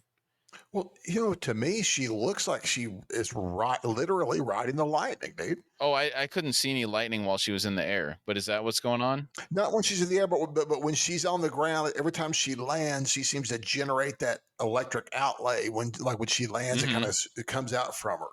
Yeah. And she's really tough. She's really cool. We'll get to that in a second. Butcher gets up the binoculars in time to see. That's another snatch. I love that. Yeah. Butcher gets up the binoculars in time to see her land. She lets out tendrils of lightning as she does. Her powers look so sick, man. Mm-hmm. Again, I would love for this character to be Storm and one of the good guys instead. Yeah. I think she's a little different. I did look her up. Now, this is from the boys' own for the television show.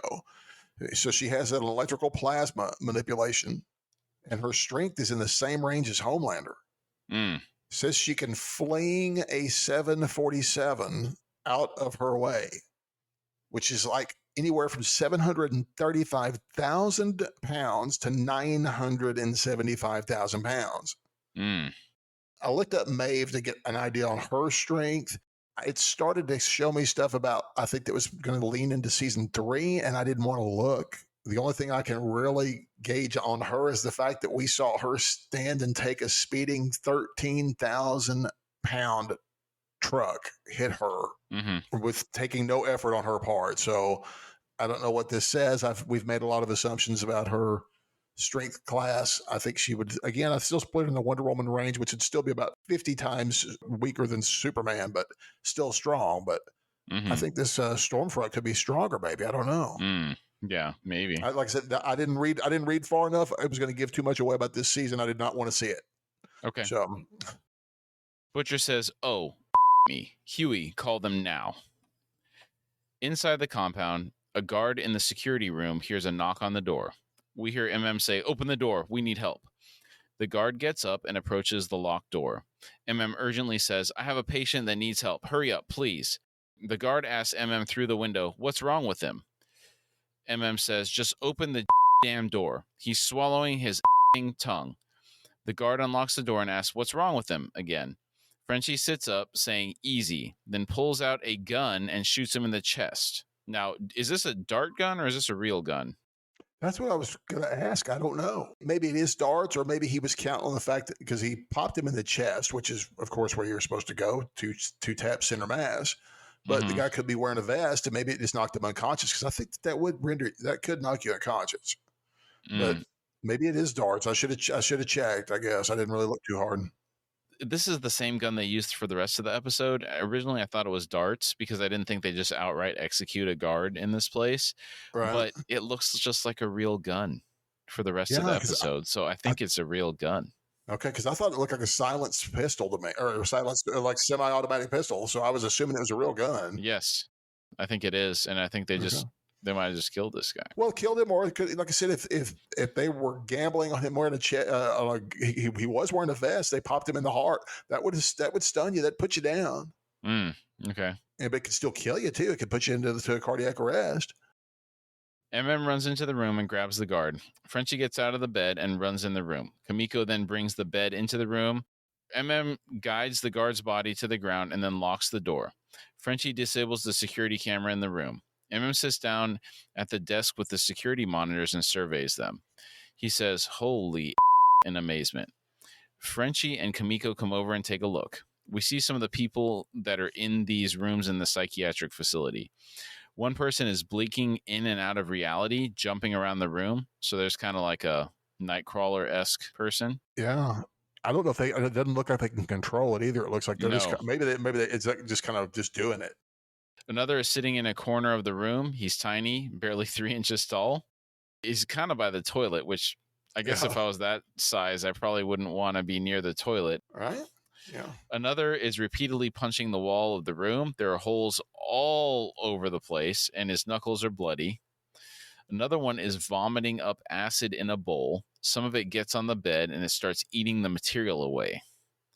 That's a terrible power right there. Yeah. Yeah. The way this guy has it. It's not like an acid spit. Yeah, that's true. That's more like, because I'm thinking of Deadpool 2, that guy that can spit the acid. Mm. But his seem more practical than this guy's. Kimiko looks upset by what she's seeing. I imagine she empathizes with these people. It's basically the same situation she was in while she was being held captive in the basement where the boys found her. You know, it's almost the exact same scenario, except here they're masquerading because nobody can see what's going on here. It's given a legitimacy by the front of the institution. Frenchie asks, "What the is all this? Vought is making more soup terrorists?" Says, "Who the knows?" Something catches MM's attention. There is a large man laying on his bed in a cell. He appears to have a full-length Genoa salami stuffed in his pants. I'm so sorry. Now, you know I'm going to have to bring up the things you can do with your finger. You brought up the finger bang episode in South Park. Remember, chef says to put a pickle in your pocket. Oh, yeah. Before you go on stage. That's what I reminded of. Speaking of Spinal Tap. Oh, yeah. The bassist had the cucumber wrapped in foil in his pants, and they had to take it out. Says, "Damn, brother's got a love sausage." Kimiko is staring at one of the monitors. There's a teenage girl with a shaved head sitting on the floor in the middle of the room. She's got her elbows on her knees. The girl seems to sense Kimiko is watching her and slowly looks up into the camera. Frenchie notices Stormfront and the man she was on the phone with last episode enter one of the rooms containing a captive. Stormfront's accomplice has a cart. It's got some balls of various sizes on it. Stormfront asks, "How you doing today?" The captive man responds, "Good." We can see that Kimiko is getting tunnel vision. She starts to react. Her normal breathing is changing to panting. This is when she sees Stormfront. Yes. Notices and says, hey. He stands up and puts his hand on her shoulders, attempting to comfort her. He says, "You're okay. You're all right. It's okay." Kimiko closes her eyes and calms herself. We can see the captive man is levitating a ball in the room with Stormfront and her accomplice. Stormfront says, "That's very impressive, Tim." points to the screen and asks Frenchie, "That orderly Stormfront's with, he look familiar to you?" Frenchie says, "I don't know," in French. Stormfront asks the captive man, "What about headaches? Nausea?" Tim says, "No." Stormfront smiles at her accomplice and says, "Well, that's promising. I think we're getting close." Tim says, "Ma'am, can I go home now? I want to see my family." Stormfront says, "Tim, you were admitted to Sage Grove because you're suicidal. You could be a danger to yourself." Tim puts the ball down on the cart and says, "Well, I'm not doing any more of these stupid pet tricks until I talk to my sister." Stormfront looks at her accomplice, then back at Tim, smiles, and says, Okay, we'll work something out." She looks back at her accomplice, her smile completely gone, then walks out the door. That look signaled him. Yep. Her accomplice looks conflicted, then walks to the door and shuts it.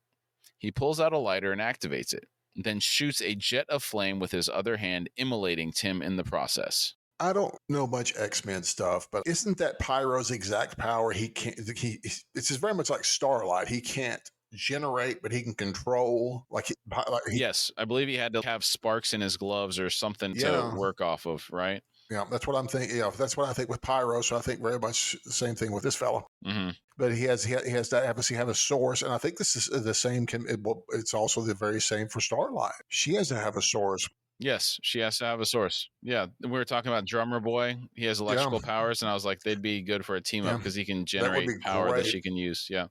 Do you take it to be that even if you're a successful compound V recipient, where it's not weird and super duper weird, do you imagine that everybody at least gets a modest strength and dexterity upgrade over the normal human, and at least maybe in a bulletproof that's like Starlight. I'm kind of curious if Lamplighter's exactly like Curtis with fire versus electricity.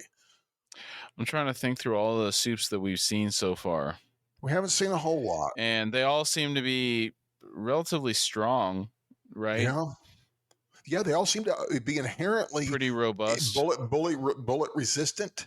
Maybe not outright completely impervious, but if I'm assuming that if Starlight can take a 50 cal like Translucent can, then they all at least have something going on with the skin enhancement, and at least, like I say, I would assume some kind of modest strength increase. Mesmer. Oh yeah, he had 0. He had nothing. Mm-hmm. A lot of them don't, though. I mean, like I said, because with the ones, but I think back to the Soup Club too. Yes, Soup Club. There's a bunch of folks that are kind of very. I can't remember them offhand, but okay. I mean, so it's more akin to like a X-Men type thing, whatever its genetic potential unleashes, or something. I got no idea. Mm-hmm. When this gentleman, when he amplifies the flames of the lighter, Frenchie immediately freaks out. He recognizes him as Lamplighter. He yells, "That's Lamplighter." MM tries to shush him. Frenchie says, "I didn't recognize him without the mask and the hood." On the monitor, we can see Tim is just a pile of burning flesh at this point. Yeah. It's bad.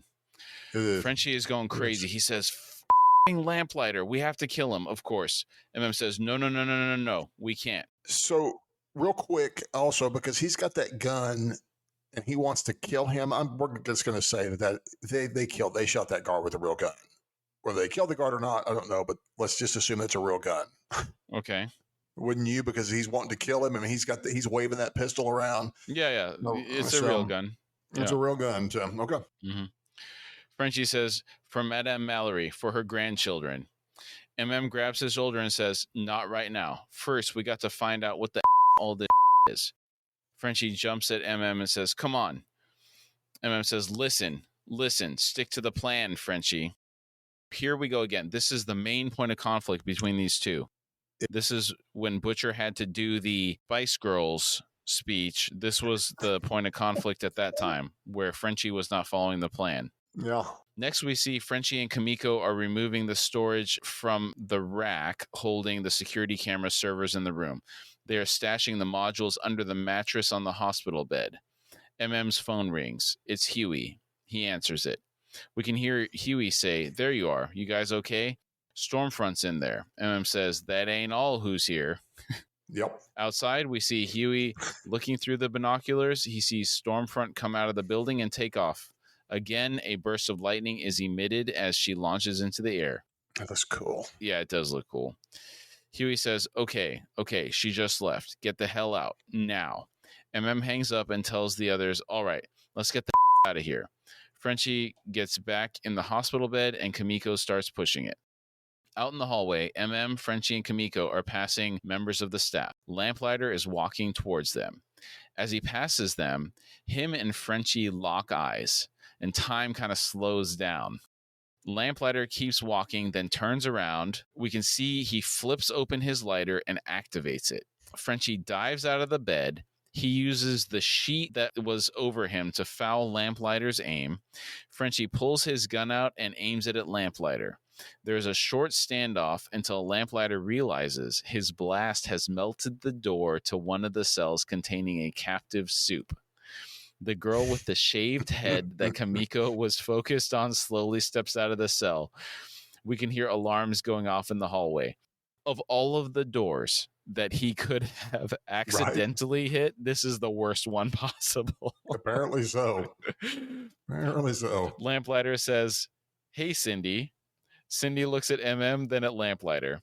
She has a really subdued look to her, almost as if she's drugged up. I think she is.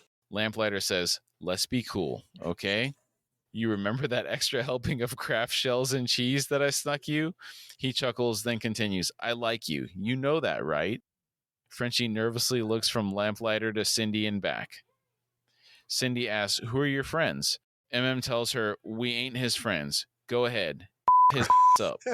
I love that response. Him is the man. Yeah, he is. He's awesome. That's so great. Cindy says, you're dressed like his friends. I don't like liars. A security guard rounds the corner behind Cindy and immediately opens fire, hitting her multiple times in the back. She flinches but remains standing. Cindy slowly turns around and holds up her right hand. She slowly closes the fingers one by one into a fist. The guard that opened fire explodes. The music takes on an ominous tone. MM says, oh, shit. Dude. Yeah. This part, like this scene right here was awesome. This is my favorite part of the episode. Yeah, like, it is. I love this especially whole stuff. MM's reaction to this. Oh, The guy beautiful. just like turns to, when you say turn to paste, this is literally what's going on right now. And I mean, his reaction is gold. Yeah. They all tuck tail and run the opposite direction from Cindy. MM yells, let's get out of here as he's running. Cindy closes her left hand and the door immediately to her left crumples, falling to the ground. She then holds up both her arms and closes both of her hands at the same time, crumpling all the doors in the hallway. The captives all start escaping their cells. It is going down right now. Nice. This is one of those scenes that really ratchets up the tension well. It does. Really well. Now, quick question. Why do you think Cindy never did this to escape before? Do you think they kept her sedated? I think we kind of get this answered a little bit later, right? Something about propofol. Yeah, and I'm assuming it would have to be in her air and in everything just to keep her under it. But it's very, very powerful. But like you said, she's very dazed looking when she comes out, but she's recovering quick. And a quick aside for this, that lady's name who plays Cindy's name's S, and I'm assuming it's Hodel Moser. It's got the umlauts over the O, but she is actually the assistant stunt coordinator for this show and this season. Wow. Right. And it's so very intriguing. And so I read up on her and it says that she has a unique type of telekinesis that allows her to crush objects as strong as metal doors, capable of trapping other soups as well as implode them. So they're not exploding them. She's crushing them and they're exploding outwards with all the force when she crushes them. She's bulletproof. And you will see her recover quickly from some other stuff here later. This is one of the most powerful soups I've seen in this show, I feel. I feel so too. It's so horrifying when she just like closes her fist and the guy just explodes. And I'm assuming that with the Stormfront, whatever she's doing here, she is just thinking, how can I get this one? How can I win her? How can I use her? Because I'm assuming she thinks what you and I are thinking. I'm assuming this is why she's probably the only one that could stand up to her. She would love this to be a success. She would be very successful if you could control her. I don't know that Stormfront wants any of these people to stay alive. I think she's just using them as test subjects, right? Do you know if it's the test? Well, I don't know if she's just trying to use them as test subjects to make things. This again brings up something that I had mentioned in the comic books. We had talked about. We brought this up, so I'm not bringing up anything new.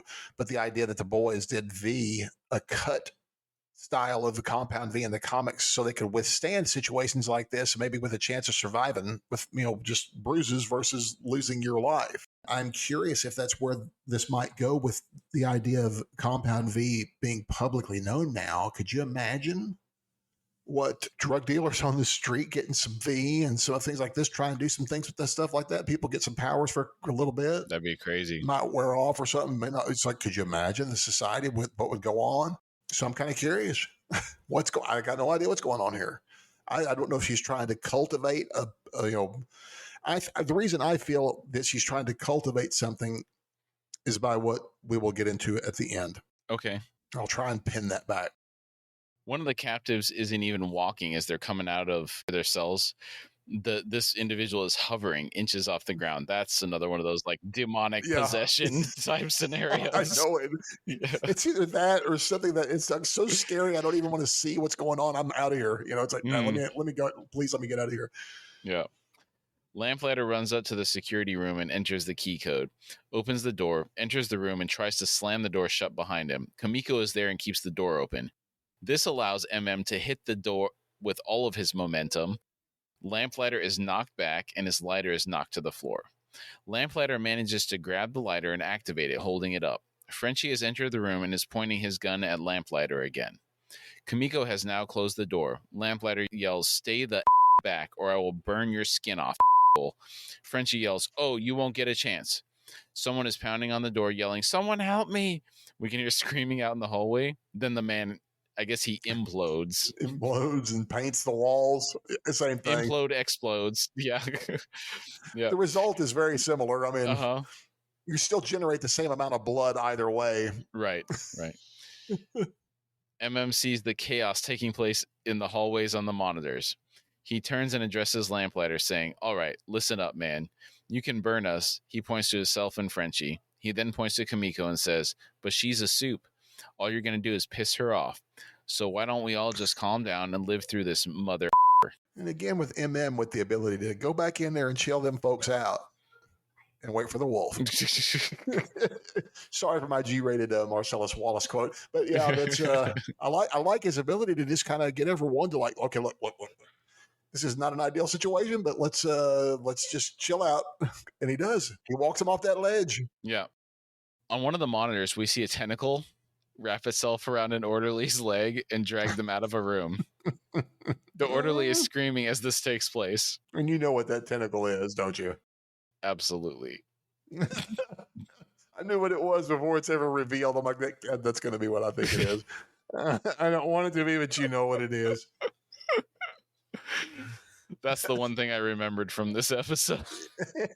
Okay, there we go. Okay. It left the impression on me. Yeah, it does leave quite the impression on you, doesn't it?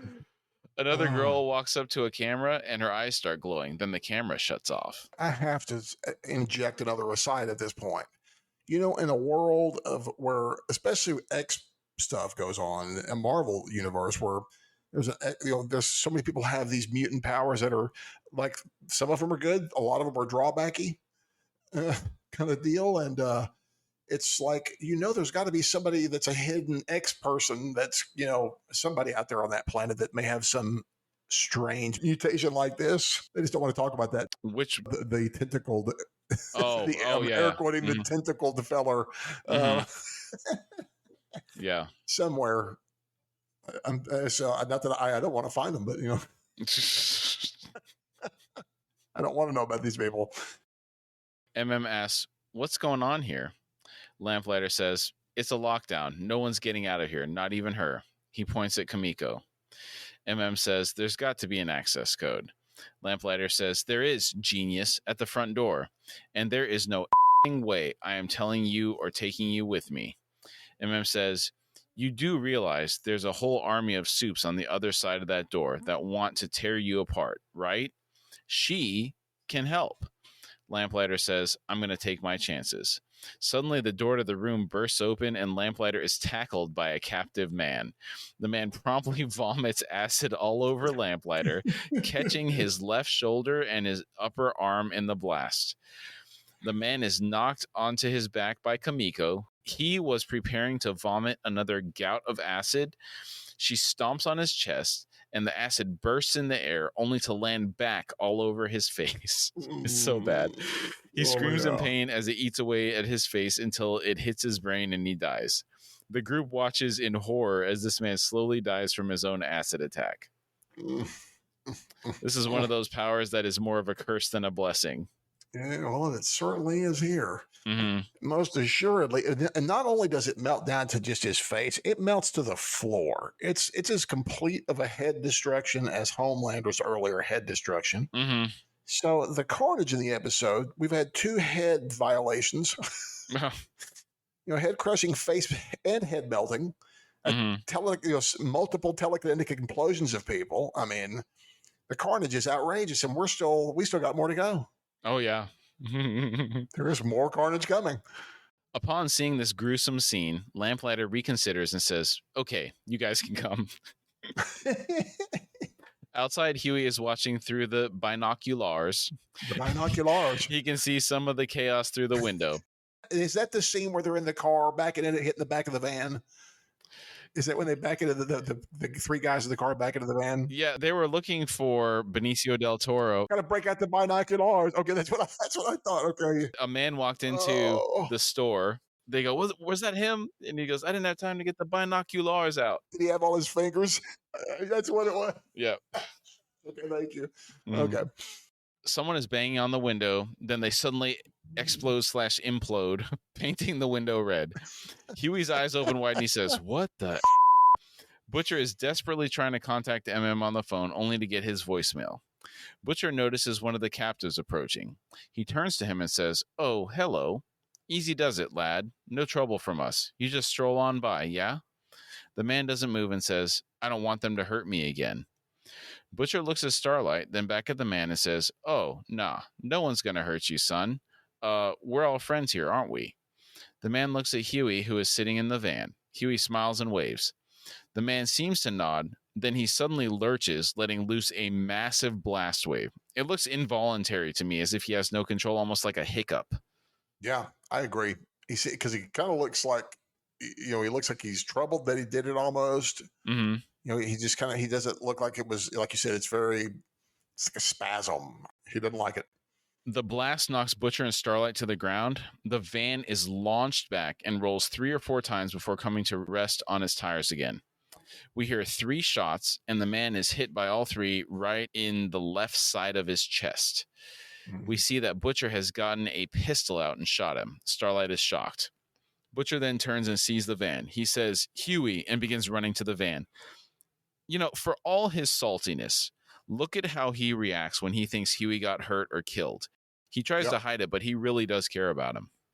Well, because the last episode, when the reveal is that Huey reminds Butcher of his kid brother, I mean, he's got that salty and aggravated side, but he can't stop treating him like a kid brother all at once. So it's a very complicated relationship, and he's got a lot of emotion, a lot more emotional tie to Huey than we realized. Yeah. Butcher rips the back door to the van open, and Huey shakily gets up. Butcher asks, are you all right? Huey looks disoriented and in shock, but he says, yeah, fine. He looks down, and we see a huge shard of metal has impaled the left side of his abdomen. Yeah. Starlight gasps and puts her hands to her face. She says, Huey, Huey. Butcher sees the wound and says, oh, there's a lot of blood coming out of it. Yeah, there is. That's a huge chunk of metal. It is. It's a massive shard. It's probably at least a foot long, because it's got like 4 or 5 inches sticking out the front, and I think it's sticking out the back as well. Oh, I didn't know if it got that far through it. Yeah. Oof. Huey collapses to the ground, and Starlight yells, Huey, no. Huey is groaning. Butcher asks, can you cauterize it? She says, and she tries. She exclaims, oh, the kid must have fried everything. I need power. Butcher says, well, you got a pretty superpower then, don't you? We got to get him to a doctor. So exactly like Lamplighter. Mm-hmm. But I mean, to an extent, but I did read the one, the comparative, because we've seen Starlight again lift that car, and this is from their own website. So it's about 3,500 pounds. So she casually lifted what Popclaw had to inject V just to work out with for those hours. And so it would not be good to be hit by this woman. She would really hurt you. Yeah. She could kill you. Yeah. She's very strong. Yeah. She was punching through the brick walls. Yeah. She could just she could knock your head off. Starlight says, where? How? Butcher says, I don't know, but not going to just sit here and watch him bleed out. Starlight yells, all right. Okay. They both throw one of Huey's arms over their shoulders and stand him up. Starlight asks, what about the others? Butcher says they're on their own. So to your point about how strong she is, when I saw them both helping him, I was just thinking she could easily just pick him up and carry him. Yeah. So that was interesting. Maybe it was just they felt it was better to carry him this way. I don't know. It might be better. I got no idea because she's strong enough to pick him up and just carry him like a baby. Yeah. very easily. But he would be leaning backwards in all other kind of ways. So maybe that might make that stuff kind of dig into him other ways. Yeah. That's the other thing too. Is think about that chunk of metal is a sharp looking piece. It's not like a rod or something. It looks like a sharp piece of metal. It's a shard. Yeah. So with I'm imagining that any movement that Huey makes might make that stuff saw on him a little bit on the inside. That's got to be nasty. That's rough. But pulling it out would be worse. Oh yeah, they're smart. They're smart and leaving it where it is. That's what you're supposed to do when people are stabbed or impaled. Leave it alone. Can't take it out. Back in Homelander's trailer, he's pacing. He looks at the clock on the wall. We can hear it ticking. It's so quiet in there. It's really prominent, the clock. He looks over at the bouquet, then approaches it.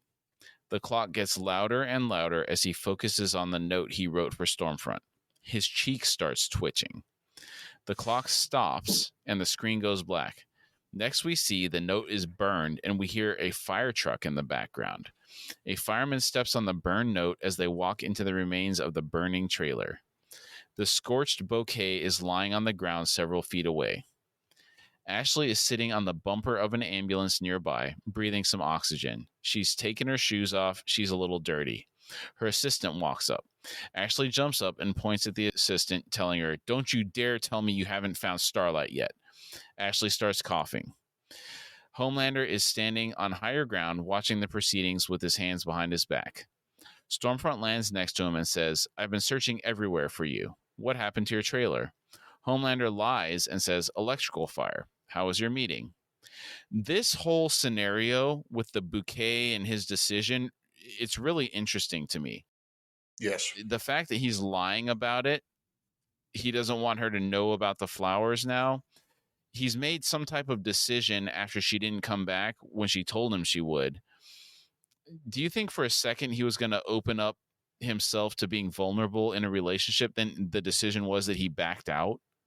I think you're very right in all that. Mm-hmm. I agree with the whole situation. And it's also, but the other thing that's, it's not that he necessarily backed out.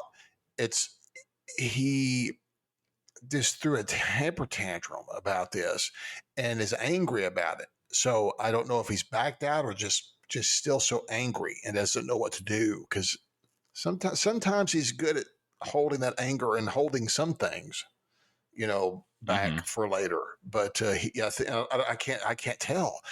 He's so hard. Again, this time he's really hard to read, because it's like in that one in the trailer you see him just working himself up, and we assume we know that he caused this problem and made this fire. I'm assuming just heat visioned it and created this problem. But I think I think like you, after this tantrum, it's kind of like, okay, I think I'm done. But I don't know. I got no idea though. He's so weird. Mm-hmm. Yeah. All this is new to him. He's so much like a child emotionally. Mm-hmm. He's been handled like an infant emotionally, because they missed out to doing that as a kid, so they're trying to do it now as an adult, and it's like, so you basically have a grown man with a kid's mindset, almost, emotionally speaking. Yeah, he never really had to have the social interactions of normal people. Yeah. Everything relies on his power. We've discussed that in some aspects, like when he's dealing with real questions, like from Edgar or even from Madeline, when he can't, we can confound him pretty easy. And he almost killed Ashley. Good gracious. I'm not sure how she got involved in that, because it's just the one trailer. Yeah, I don't either. Maybe she was in there. He didn't know it. But I got no idea with her. Maybe she was just come running to see what was going on and just got a lung full of smoke. So Stormfront says, "Sorry, it ran long." He says, "No need to apologize." He gives her a side glance. She can tell something's up. He says, "All right. Well, I got to go run lines with Noir. Scene 48 tonight. Real Megilla." I love thinking about, what does running lines with Black Noir look like to you? Dude. Is he talking to him and then Black Noir just stands there? Just stands there. He just stands there and doesn't do anything. Yeah. That's too funny. I also hadn't heard Megilla before. It means a long, involved story or account. And see, I had heard it. something that sounded like it. And I dug for it because I thought it meant like this is the real deal, like an older from like 40s and 50s. But I couldn't find the. I mean, what I did find is that it's from a Yiddish word, and It the sounds like Yiddish, it. yeah. I mean, so the Yiddish words is the Yiddish was. I didn't realize I had to look it up as a hodgepodge of Jewish, German, U.S., Israel, Russia. I guess it's still spoken in those places, but it's Hebrew and other languages and from Europe kind of blended together. Yeah, it's weird that Homelander's using that because he's not Jewish. Well, a lot of that stuff just finds its way into our weird slang. But like I said, I could have sworn that there was something like the real Megillah meant something. Like I said, it was like this is guy's the real deal or something. I don't know. Okay. That's what started me looking because I thought that because I hadn't heard it using that what you talked about here long and involved. Homelander is walking away. Stormfront asks him something wrong. He turns and says, "No, nothing." Now, this shot is nice. We see them framed through a window in the burned out trailer. They're kind of standing in the distance. They're standing on top of the backdrop for the movie. She says, "You sure?" Homelander walks back to her and asks, "Why would anything be wrong?" She shakes her head. He says, "By the way, I went to the tower and you weren't there. No one had seen you." She says, "So you're checking on me?" He gets a really frustrated look on his face and says, "Wanted to see how your meeting went." She says, "Hold on, let me." He takes his right hand and brushes her hair back, then does his hand on the neck intimidation thing. He finishes her sentence for her. "Explain? Come on now. Why would you need to explain anything to me?" We can hear the glove creaking as he squeezes her neck. He lets go and walks away. How do you gauge her reaction? Is she upset? Does she think he's being a baby? Like, what do you think's going on from her side here? She's real calm here, but I kind of feel like I feel like I detect a little bit of fear. Okay. And I feel like she's gambling here, but her reaction is interesting. Yeah. But the other part is we've discussed how volatile he is, and he is the true walking definition of mercurial. Oh, yes. And so unpredictable. So with her, I think I think at the end we get. Well, like I said, there's some things that will tie everything up for me with her and him At the end of the episode. Yes, that makes something very clear to me. Right. And I may look at this even different than what you're thinking of too. Okay. We are taken to a Church of the Collective Renewal Center. It's a really nice looking building in the Victorian adaptation of Renaissance style. It reminds me of Bishop's Palace on Galveston Island in Texas. I mean, it looks almost exactly like it. I don't know if you've ever seen that place. I have not. Yeah. I'll take a look. Inside the building, we see a lavishly appointed room where Alistair Adana is listening to Orinoco Flow by Enya. This is giving me flashbacks to my childhood. My mom had this CD and would play it all the time. Man, that is so funny, man. My parents were Neil Diamond folks. That's what I always remember them listening to Neil Diamond, and not this love song from the 80s, more like the rock and roll-y kind of stuff from the 70s and 60s. My mom listened to a lot of different stuff, but I specifically remember hearing Enya quite a bit. Yeah. I cannot remember the first time I ever heard her. I honestly could say that Patriot Games. It might have been Lord of the Rings. Patriot Games. Okay. Guaranteed. You've seen Patriot Games, right? I've seen Patriot Games once. Okay. So I wouldn't. So I've heard it though. There was a scene where the guys that are the IRA separatists, that are kind of the more extreme ones, they're doing a little bit of cleanup because, well, actually, it's the other way around. The IRA is trying to take them out because the extremists are causing them some problems. And they go to this one guy's house and the Enya song's playing. They do like a double reverse on him and end up killing the assassin that's come to kill them. Okay. When you go back and watch that scene, the next time, if you watch that movie again, you'll recognize it as an Enya song that's playing now, at that time.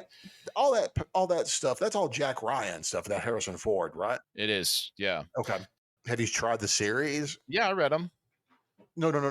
I've never read them. I've never read Clancy. I've watched the movies, but have you tried the Amazon series? Oh yeah, it's awesome, man. Is it awesome? Okay, because my dad was kind of afraid. Oh yeah, John Krasinski is great in that. Okay, Yeah. I'll encourage my father on that because he's read all that stuff and he had a hard. He didn't know this Krasinski. He only knew him. He doesn't know him from comedy stuff. I know him from The Office, but I've Right. never watched Right. The Office. I just know, but he's from there. Hmm. But I was curious if he's any good, and so I can tell. I'll tell my dad, but I'll try and watch that too. Yeah. I highly recommend it. Okay, cool. I like the one with Ben. I like the Sum of All Fears. I think I enjoyed that better because I just Oh was no! Don't do more it, set to Billy. receive Don't it. What? just. I mean, 'cause I mean. Well, I'm not going to compare Oh my two actors gosh. who it's not Affleck is not a good actor. I'm sorry. I don't. He's Affleck. Ben Affleck has been. It's kind of like we've discussed people. If you know, staying who they are. But no, I don't say it's better. It's just that it kind of hit me a little bit more because it's. I think that movie came out after 9/11. And then you've got the idea of so that wrote on that fear of the dirty bomb being smuggled into the country, so it worked on that level for me on a more realistic level in that aspect. Mm. I think that's why it resonated a little bit more with me. I don't remember. I've seen the Harrison Ford ones. I don't remember them at all. I remember The Hunt for Red October because you got Connery and you've got Alec Baldwin. Now, Alec Baldwin drives me nuts, but he was a great actor back in the day, and he's great in Hunt for Red October. That's a good movie. Yeah. But I've never read the books. I should probably try the books, but I don't like. Again, I kind of stick to my genre. I read fantasy, sci-fi, horror, which are all fantasy. There's some really good characters in those books. John Clark, who was in Clear and Present Danger, played by Willem Dafoe, he's a really good character. They actually recently came out with a movie on Amazon, Without Remorse, which had Michael B. Jordan in it. That was loosely based on the book Without Remorse, but they seem to change it up a little bit because they have a different character in it. I didn't watch it because I don't like him. You don't like Michael B. Jordan? No. Oh, well, he did okay in it. Okay. Yeah. I'll try to check that stuff out. I'll try but I'll for sure try the Jack Ryan stuff because I've been curious about that, and because you and I both share our love of because we also like Patriot, but I never saw. Did you ever finish Patriot all the way? I did. Yeah. Okay. Was it satisfying? Well, it's only one season, right? 2 seasons. I never saw the second season. I think I was looking for it the other day. I need to go watch that. But I really enjoyed it. His brother, Cool Rick. Dude, they ran that guy through the ringer so bad in that show. I couldn't bring myself to watch season 2 yet because I think I finally watched it I started watching it once and then I had stopped and then I was like, I committed myself to watching it and watched it. I was like, wow, that was great. But it was like, oh, I feel so bad for him. That whole show is just, how can we hurt this guy emotionally, physically, whatever? How can you put this guy through the ringer every episode? Yeah, and it's like his dad is the one that's pushing him into that position. That's the crazy part. And I love Terry. And it's Terry O'Quinn. It's one of my favorite people on the planet as far as actors. I love Terry O'Quinn. But yeah, that's so hard to take. They run him through the ringer so bad. Yeah. Ooh. All right, bringing it back to the boys. Alistair Adana is dining with the Deep and A-Train in this ornate room. Each of them has a can of Fresca on the table next to the glasses they are drinking from. Yes, they do. Alistair says, Deep, your numbers among women have been ticking up quite nicely. Did you catch Malala Yousafzai's tweet? Called you a sweetheart. Now, Malala Yousafzai, often referred to mononymously as Malala, is a Pakistani activist for female education and the 2014 Nobel Peace Prize laureate. I just don't know why she's tweeting about the Deep. I don't think she'd be interested in him at all. Well, I'm assuming that this is a personal favor to Alistair and also to make the Deep look good. I don't know why she'd be involved with the Church of the Collective either. Well, she may not necessarily be a Church of the Collective, but this guy seems to have some pretty deep info as well. Yeah, he's got some connections. You're right. Yeah. So maybe so there's something there that he's used her he's cashed in something to bring up his approval rating with feminists and who are people who are very well known, apparently feminists. Not even just feminists, more like women's rights. Yeah. Yeah. People. That's a big difference. I mean, there's a big difference between a feminist and a women's rights person, as far as I'm concerned. let's stay out of that rabbit hole. Yes, yes. I'm so sorry. Yes, That's all right. I agree wholeheartedly. Yeah. But I think they're two separate. I think they're two separate things in some in a lot of cases. But and I will say no more. Sorry. Okay. Move along. Move along. Nothing to see here. Nothing to see here. The Deep responds saying, "Well, she's the sweetheart." Alistair turns to A-Train and says, "So, what's on your mind, A-Train?" A-Train shrugs. He says, Deep invited me here, so, yeah, I don't know. Just having a really nice lunch, I guess, here." Alistair turns to the Deep and says, "And Deep, what's on your mind?" The Deep says, "Well, I think A-Train sabotaged my entire career." This catches A-Train off guard. He says, "What?" Catches me off guard. I'm like, wow. Yeah. The Deep says, "Well, you do think you're better than me. I fantasize about drowning you over and over again." Wow, tell him how you really feel. Jeez. Right? I like it. He's being really open here. Yeah. It's new. The Deep continues, "But I mean, I don't want to feel that way anymore. I want to be clean." Alistair leans forward and says, "Oh boy, looks like we got ourselves a good old truth exchange." A-Train says, "Oh, hell no," and stands up. Alistair says, "Please sit down." A-Train says, "No, look, man, I seen that documentary about you guys. It's not my type of." He begins to walk out of the room. Alistair says, "For a man in 7-figure debt, a heart condition, and in heavy withdrawal, do you really think you have the luxury to get up and leave? 7 figures? How? What did he do with it?" I don't know. That's the same thing you can ask a lot of other people that have gone into 7-figure debt. Yeah, but I those think a lot of people sports. they're not living. So I can't imagine A-Train needing fancy cars. You don't see him with a lot of jewelry. He lives in the Vought Tower in a very lavish apartment. What's he spending it on? Just going to the club? I have no 7-figure debt. But how do you? I got no idea. Well, but if he's running around throwing, I have no idea how much money they would have wanted for Prince's guitar.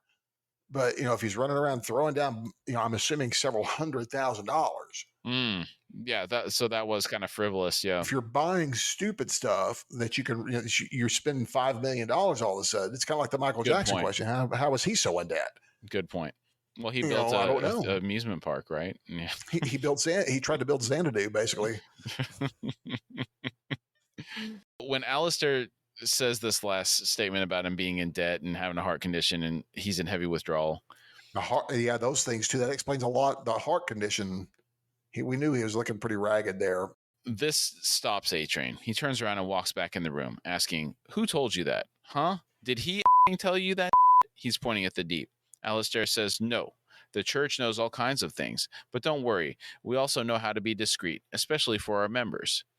A-Train looks at the Deep, and the Deep has a kind of pleading expression, almost as if he's asking, "What choice do you have?" Right. Alistair says, "They're going to give Shockwave your uniform. You know that. Call him the next A-Train." A-Train says, "No, they can't do that." Alistair says, "Why not? A-Train is a trademark. You are just another nobody from the south side of Chicago." A-Train scoffs and says, "Man, you, man," and begins to walk out again. Alistair says, "I can help. I can get you back in. But first, sit down. Let Deep tell you his truths." This stops A-Train from leaving again. The Deep pleadingly nods at A-Train. A-Train reluctantly takes a seat. The Deep smiles. They really ambushed him. Yeah, they did. Yeah, did him dirty. Did him real dirty. But I wouldn't say he had it coming, but it's like I was impressed that they found out all that Alistair revealed that he's got some deep intelligence assets there. So yeah. Back to Frenchie, Kamiko, and MM in the compound. The alarms are still going off. Lamplighter and MM are on point. They have left the security room and are attempting to escape. They pass a guard's body. The head has been obliterated. So that's head number 3 for the episode. Right. Wow. They get to another door with a keypad. Lamplighter enters the code and they enter. Frenchie looks around and is in heaven. They have found the compound's drug inventory. He says, "It's beautiful." MM approaches Lamplighter and says, "Hey, what the hell is going on here? Huh? You all are juicing people with mother compound V only to burn them alive? Why?" Lamplighter says, "Maybe I just like watching people burn." Frenchie hears this and looks at Lamplighter. Lamplighter turns to Frenchie and says, I remember you, you know. You were tailing me the night that I torched those kids. So why didn't you stop me? Frenchie is taking slow steps towards Lamplighter but doesn't respond. Lamplighter says, maybe you like watching people burn too. Frenchie yells, fil de pute, and rushes. I don't know if I said that right. I think it was filet de pute or something like that, and rushes Lamplighter. I tried to look this up. It means chicken fillet when translated. I assume it's some type of curse. So, or he hates Chick-fil-A. Maybe he hated Doritos. You know, Well, they were right, horrible, cheesy, horrible, powdered food or cheesy. something. He needs his roast beef lays. his prime rib, roasted chicken, and some mutton flavored. I was like, really? It's like, wow, okay. Yep. All of them meat flavored. Very interesting. I know it. Very interesting. They gotta have that umami. I kind of want to try some. I would like to try them. Yeah, the beef one sounds good actually. Yeah, the roast chicken one might be pretty good because I like. Have you ever had the chicken and biscuits? Chicken and a biscuit crackers. I actually don't think I ever have. I've seen them on the shelf. I've never tried them. It's like they got a little chicken bouillon in their cracker. Yeah, it's pretty salty and greasy, but it's delicious. It's like if you're having a beer, that's like the kind of food you have away. Man, you could keep some. That's like some of the.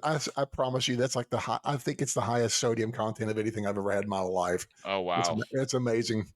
Okay, I've been doing very good though. So I'm down 2 pant sizes. Oh, okay, nice. Okay.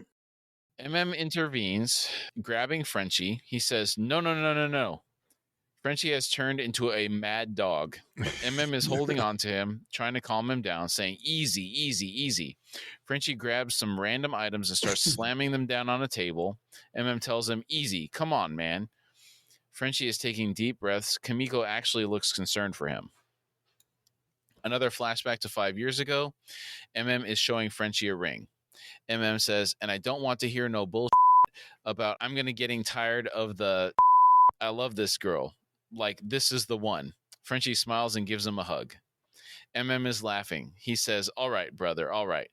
Mallory and Butcher are watching this exchange. Mallory says, congratulations, Marvin.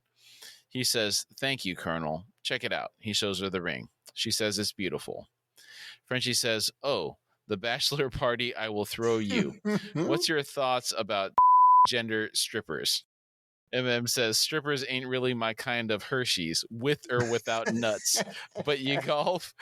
Thinking about doing a golfing trip. Nice, now, that response is awesome. That's a beautiful response. Very clever. Yeah.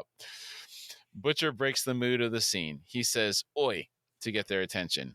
We hear a door slamming. Then Lamplighter appears in the doorway, entering the room.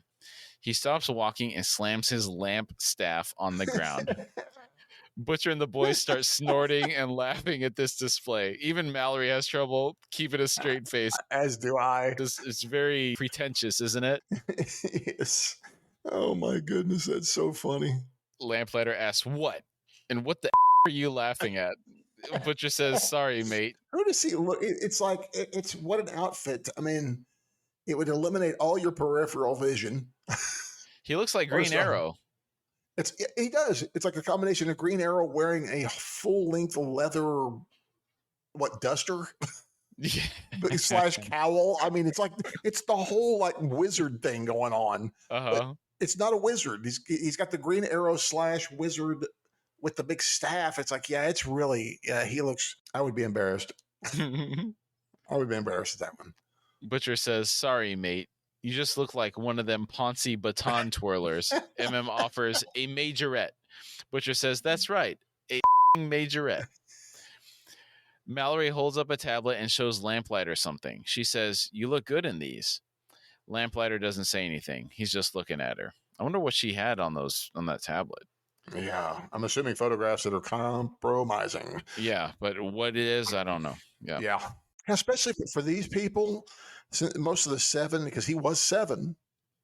He was part of the 7 at this point. He is at this point, yeah. Mm-hmm. So, these people don't have much fear of anything. So it have to be something that would impact their financial gain more than anything else.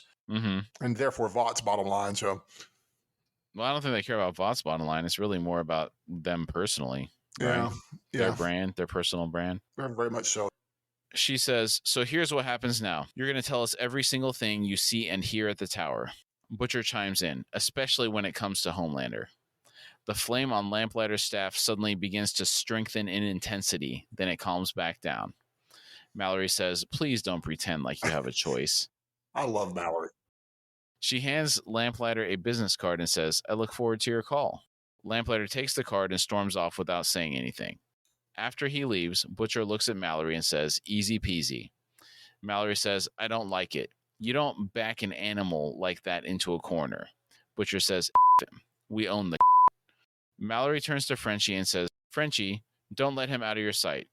He says, oui, madame, and moves to follow Lamplighter. It's funny, and yet another big piece of the puzzle starts to fall into place here a little bit. I think we're starting to see it. Mm-hmm.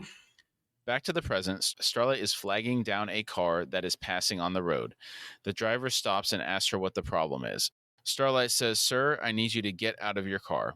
He says, well, what are you talking about? Starlight glances to her right and sees Butcher has emerged from the woods, helping Huey walk to the car. The man takes his seatbelt off and gets out. Butcher addresses the man, saying, FBI. I don't know why he always uses FBI. It's weird. I know it's one of these things that he's in America. It's one that works. Most people respond to that on some level. Yeah, if you have an American accent. If you do, that's true. But yeah, it's like he does present a confusing dilemma here. Butcher addresses the man, saying, FBI, need to commandeer your vehicle. Bit of an emergency. The man says, what happened to him? Butcher says, long story, that.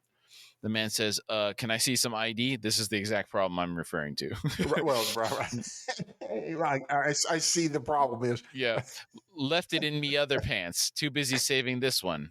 But you can call my boss. The man says, yeah, okay. Look, I can get you guys to the hospital, but we're out in the middle of nowhere. I'm not going to give you my car.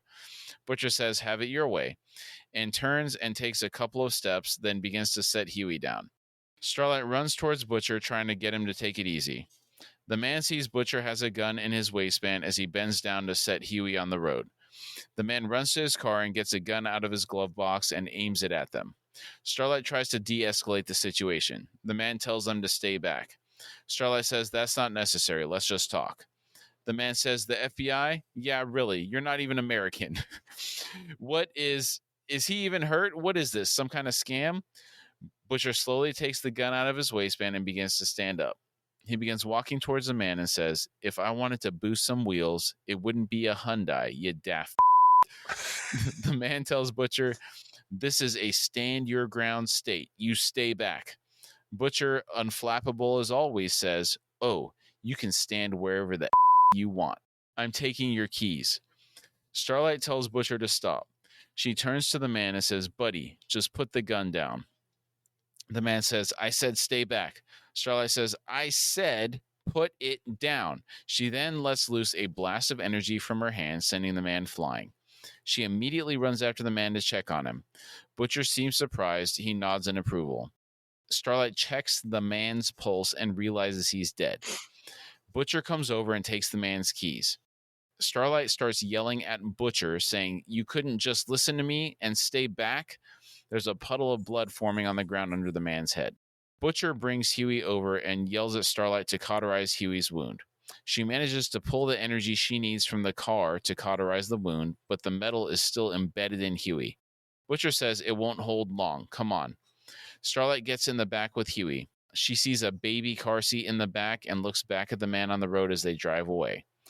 Butcher catches her eye in the rearview mirror. This is a really tough situation to be in for her. It is, and it's very tough. And I think he's kind of actually starting to like her, and not because she killed this guy, but because I think that because she's upset that she used her powers to kill somebody. Mm-hmm. And for him, since he has only seen these people just be extremely callous when they kill people, they don't see us as, this is killing normal people doesn't seem to be much for these folks. She seems to be very upset by this. And I think that's something he likes seeing. And I do agree from his point of view. You don't want to see him. Some of these people have been so bad about it. She cares though. That's really insightful. I hadn't thought about it that way, but I think you're right. That's really good. Thank you. Yeah. Frenchie is raiding the cabinets in the drug room. Asks him, is this the right time to go shopping? Frenchie says, 1, why not? And 2, this is good news. Asks, what do you mean by that? Frenchie begins to elaborate. Some aerated propofol, some other odds and ends. I'll make a knockout bomb, even for soups. He looks at Lamplighter when he says this. Lamplighter is playing with his lighter like a fidget toy. Says, okay. Frenchie asks, why are we still alive? Lamplighter guesses dumb luck. Frenchie says, no, I mean that night. We went underground for months, but you never came for us. Not you, not Homelander. Why? Lamplighter says, you're disappointed we didn't kill you? Frenchie says, I thought the 7 always retaliates, no? Lamplighter says, you're nobody, not worth it. Frenchie thinks for a moment, then asks, you didn't tell them, did you? Why wouldn't you tell them? Lamplighter responds, who says I didn't? Frenchie says, I figured you'd boast about it to Homelander. Must have been thrilling for you. Lamplighter says, I'm not a animal. Frenchie says, only a animal would do what you did. Lamplighter gets serious and says, drop it. Frenchie says, you murdered innocent children. Lamplighter tells him to shut the up. Frenchie keeps going, saying, you watch them burn alive, crying for their mama. If that's not an animal, then what is, huh? Lamplighter stands up and yells, I didn't know. He looks like he's about to start crying. He says, I didn't know they were going to be in that bed. It was supposed to be your boss. His lips are trembling. is watching this closely. Lamplighter goes on. Then they started screaming. He sits down and pauses before he continues. He says, but it was too late. Says, so what? Are we supposed to feel bad for you now? You. Lamplighter says, I don't want anything from you. But you, he points at Frenchie. He says, I saw you following me that night, and then you disappeared. I keep asking myself, why? Why didn't you stop me? Frenchie doesn't say anything. Lamplighter prods him again. Why didn't you? Says, good question. It is a good question. But again, it's like, I like how this guy's like, well, I killed somebody, but it's your fault because you didn't stop me. Well, this is a very complex scenario, right? It is a very complex scenario. So he was going to kill somebody, but it was supposed to be an adult that was blackmailing him. Yes. Instead, due to bad intelligence, he accidentally ends up killing these children. I don't know that he's necessarily blaming Frenchie, but the tragedy could have been prevented had Frenchie stopped. That's true. It would have been. We all agree that this could have been averted, but it's kind of interesting to see all sides of this finally. Yeah, it's like a triangle of tragedy. This whole scenario, it's really compelling. It's tough. You can kind of see everybody's viewpoints on it, and yeah, and especially here with what's coming up. I love, this is very powerful. Yeah. So this is it right here. Yeah, and we've been waiting for this I'm surprised they got to this in season 2 because this is like a core issue for Frenchie and Yes, it is. We get another flashback to Frenchie following Lamplighter. He's walking down the street smoking a cigarette. Lamplighter is walking with what appears to be a female model. There are a ton of paparazzi taking pictures of them outside a venue. There's a sign out front that reads Light and Shadow Journey into Night. Do you think it's a fashion show or an art gallery? What do you think's going on there? Something like that, just some type of red carpet event. That's all I can tell you. But okay. But I didn't pay attention to the journey. But I'm thinking art gallery when you say that, Light and Shadow, the journey. Maybe like night. A photographer. Yeah. Oh, there you go. Could be. Yeah, maybe because there's a picture of a model behind it. Okay. It was a black and white picture. No, so that's probably we'll just go with that. Frenchie is across the street watching. He gets a phone call from Cherie. He answers and begins to tell her it's not a good time. Cherie interrupts, saying he's dying. She's frantic. Frenchie asks, what in French? Cherie says, Jay, he's ODing. I don't know what he took. Frenchie tells her, take him to the hospital. Cherie yells, please, come now. Come. Surge, you come right now. That's the first time we've heard his name. Oh, nice spot. I didn't catch that. Nicely spotted. Yeah. She hangs up on him before he can respond. He watches Lamplighter enter the venue, then runs off. Next we see Frenchie is frantically trying to revive an unresponsive Jay. He gives him something, maybe adrenaline, you think? Because he's overdosing. Yeah, probably so. Yeah, If I've learned anything from Pulp Fiction. right. It's going to be so. It's but there's that, and there's one other thing. It's technically the same thing, as for what I understand. So Was it epinephrine? yeah. One or the other. Jim. Okay. He's performing CPR. Jay responds. They sit him up and Cherie keeps him in a sitting position. Frenchie tells her to keep him talking and tries to begin to leave. Cherie asks, "Where are you going?" Frenchie loudly tells her, "Don't let him fall asleep." She asks, "What?" Frenchie says, "I told you, I have something." Cherie is crying. She says, "Something more important than this? More important than us?" Mm. It's sad. He's doing this for them, and he Yes. can't tell them about it. What a position they're putting him in, you know? Oh, I know. That's dreadful. And for drug overdoses, I mean, yeah, it's hard to have sympathy for. I mean, I know it's your buddies, but dude, Yeah. people that start doing that usually don't stop until they succeed. Frenchie says, "Cherie, I cannot do this right now. Okay, please stay with him." Cherie is really crying now. She says, "Fine. You want to go? Go. We don't give a." Jay weakly says, "Surge." Frenchie is really struggling, not knowing what to do. He says, "I'll be back." Cherie is nodding. Frenchie says, "I promise you," in French. And again, I really feel for Frenchie here. I mean, he's so torn, but he responded, and this does explain what happened and why he wasn't where he was supposed to be. But he also had to be here. But that's so tough, man. Yeah. Something, man. I just love him so much. Like I said, it's because for one thing, Frenchie is so passionate. You see how much when he loves his friends. You know, at the beginning when we see this in the Golden Girls stuff. I mean, he's obviously he loves these people. They're his family. They're his family. He didn't have a good relationship with his father. Yeah. Right. And when he loves people, he loves them. I mean, look at how he treats the boys, how he's palled up with them. I mean, he just loves these guys the same way. Mm-hmm. So I feel a lot of sympathy, and I've always liked him, and this makes me like him more. I'm sorry for Mallory, but it makes me like him more. Well, again, this whole triangle is such a complex scenario, right? Yeah.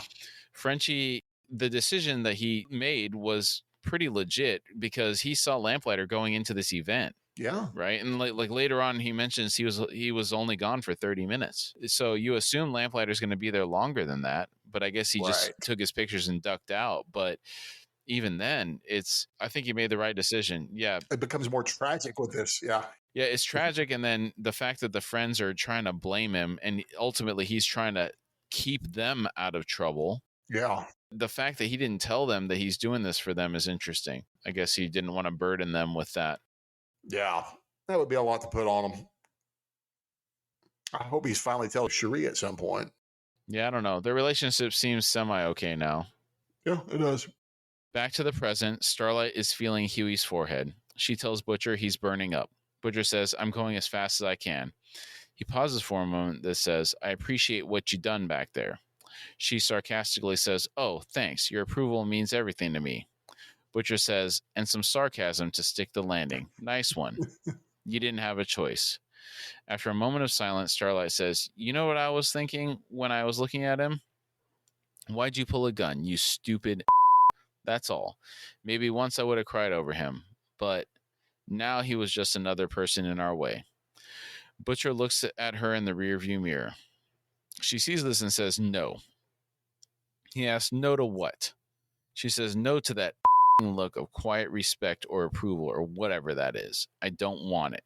We're nothing alike. Nothing." Butcher doesn't say anything in response. Back to Frenchie in the drug room. He's making the knockout bomb. Kamiko is watching him work. Lamplighter asks, "You really think that's going to work?" Frenchie says, "I think so." Lamplighter walks up to where the other three are standing together and says, "You know, they're not trying to make soups here. These people are test subjects. They're trying to stabilize the V." Says, "Explain." Now, this kind of goes to what I was mentioning earlier about trying to get V more whatever, something available. I'm not sure what's going on here, but I'm curious though. Yeah. Where this is going to, I think we're going to see some results in season 3. I'm excited. Mm-hmm. Lamplighter says, "Infants handle it best, but adults, I mean, you saw what happens. Sometimes you get powers, sometimes you get a freak, sometimes you just explode. Vought is trying to stabilize it. So that you put the V in any adult arm, anywhere, anytime, you get a solid soup, solid powers. Yep. I wonder what they count as solid powers, because there still seemed to be some randomness to what you get, right? So the vomiting man with the acid, that could just as easily happen. I don't think there's any way you could control. I would think that any time that they would get somebody that could successfully manifest anything that has no negativity to the subject, possibly, where the guy that, well, we get a guy that vomits acid, but hey, we guess what? We have a position for you. If nothing else, we can use you in industrial solvents. Something.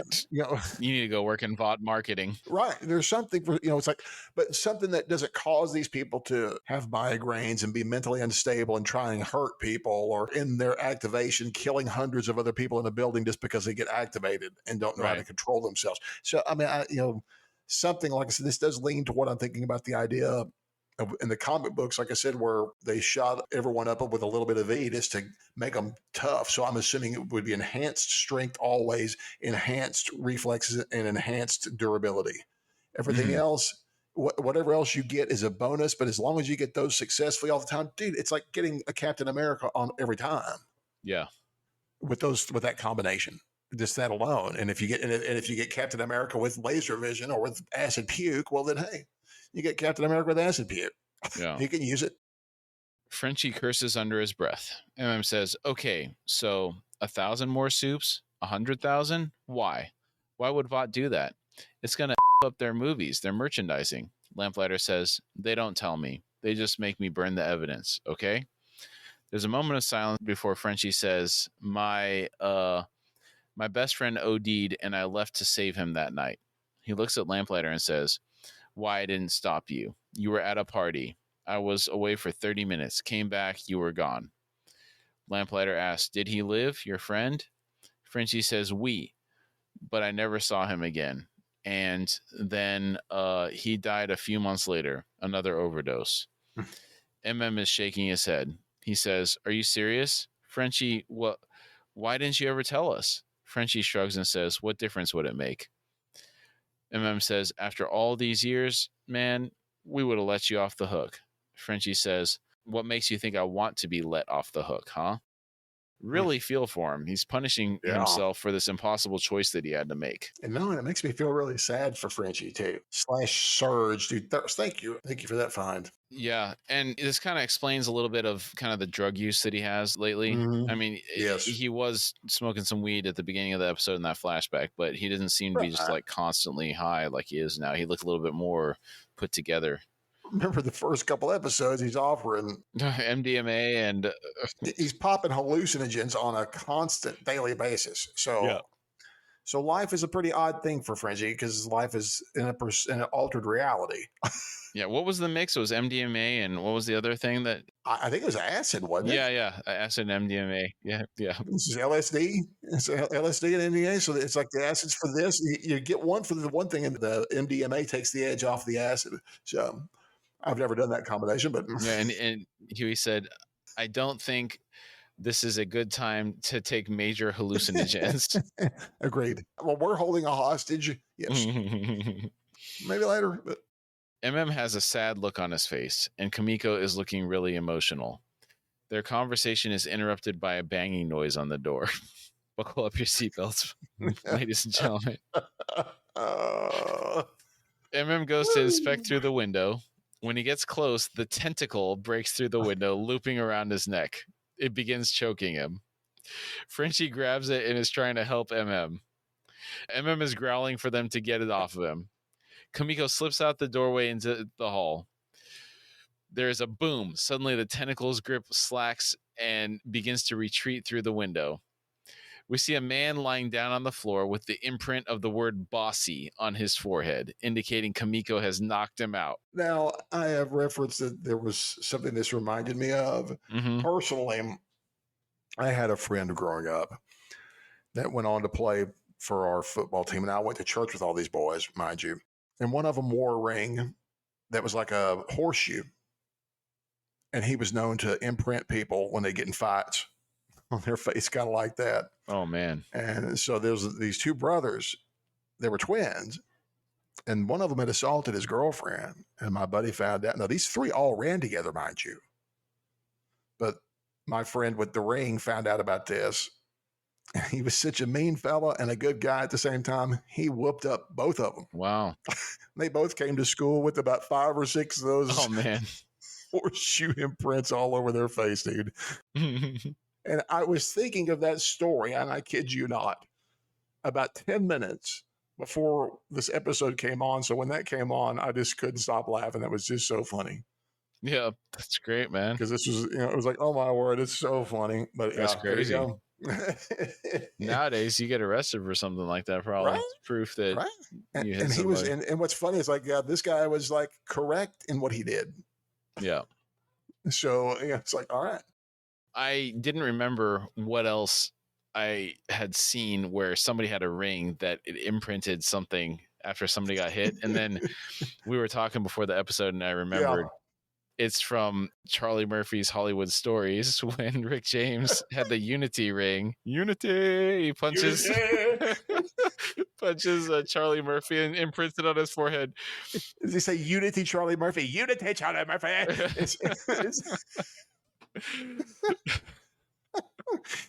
Oh. Yeah. Great stuff. Great stuff. So this man has been knocked out, and we see the shot widen, and it turns out the tentacle is actually the giant salami that I referred to earlier in the man's pants. Right. Now, you do realize that you could tell that before that as it was wrapped around MM's neck and you could see the head of the thing. I didn't want to. It's like, yeah, there's obvious. It's like, it was disgusting. Yeah. I was trying to be ambiguous about it. So we see this thing retreating into the man's pants. Frenchie's eyes are really wide. MM is beginning to realize what was around his neck, and he begins to ask, was that? Frenchie says, it's okay. MM says, that's his Frenchie says, don't be so close-minded. He then slaps MM on the shoulder and goes to get his knockout bomb. Now, I have to say, they're in a psychiatric ward. There has to be hand sanitizer around here. I'm surprised MM didn't just go like douse himself in hand sanitizer. Maybe that's an off-camera. Maybe that's an aside. Maybe we could hear, if somebody pays close attention, maybe you could hear the cap of the hand sanitizer being popped off or something. And some saying, I got no idea. Yeah. Next, we see they're all running down the hallway. They're about to enter a room when they see Cindy is already there. Her back is turned. They duck into a doorway quietly before they are seen. Cindy senses something. Frenchie primes the knockout bomb and sends it rolling into the room. Cindy crushes it with her telekinetic powers, then begins to slowly approach their hiding spot. MM says, I thought you said that was going to work. Frenchie says, I said I thought it would work. Cindy is moving in on them slowly when a door opens behind her. Stormfront enters and immediately begins electrocuting Cindy. While she's doing this, her eyes are black and her pupils are glowing purple as she is using her powers. It's really sinister looking. Oh, she looks awesome when she's in that shot, doesn't she? She does. It's great. Oh, it's really awesome. Cindy is screaming in pain, then she falls to the ground. Stormfront stops attacking and yells, Lamplighter. When she doesn't hear a response, she yells his name more loudly. MM is looking at Lamplighter and shaking his head. After a moment, Lamplighter says, I'm here. He walks out to speak with Stormfront. She can't see the rest of them. Stormfront says, I just killed 6 subjects out there like a teddy bear picnic. What the hell happened? Kamiko is struggling with the situation, being this close to Stormfront. Lamplighter says Dr. Carlton got the propofol dose wrong again, so Cindy got loose, freed some of the others. I'm sure some of them got out before lockdown. There's the answer to why she wasn't able to do this before, that propofol stuff. No, sedation for sure. Mm-hmm. Yeah. Stormfront asks, where's Dr. Carlton? Lamplighter tells her he's in the cafeteria and the hallway and some of the walls. Frenchie holds Kamiko's hand, trying to comfort her. Stormfront says, clean up this mess. I'm going to go see if anyone else got loose. Lamplighter says, yes, ma'am. He then walks back to where the rest of them are hiding. Is it me or does he look relieved? Oh, absolutely. He just lied to her and he got away with it. Mm-hmm. But what would she have done if she looked around the corner? Yeah, that would have been bad. That would have been bad. Butcher and company burst into an emergency room calling for help. Fast forward, and we see Huey has the metal removed and is in a hospital bed recovering. Butcher is watching over him when Starlight walks back into the room. He asks, "What did they say?" Starlight says, "Just needs a couple of days for the cefazolin to kick in, but he should be all right." Butcher says, "We don't have a couple of days." Starlight says, "Well, we're going to have to risk it." She walks up to Huey. There's a really affectionate look on her face. She goes to brush his hair to the side on his forehead. She smells something that says and laughs. Butcher asks, "What?" She says, "It's the kid's shampoo he uses. I can smell it." Butcher says, "L'Oreal for kids, strawberry smoothie. I seen the bottle. Hateful."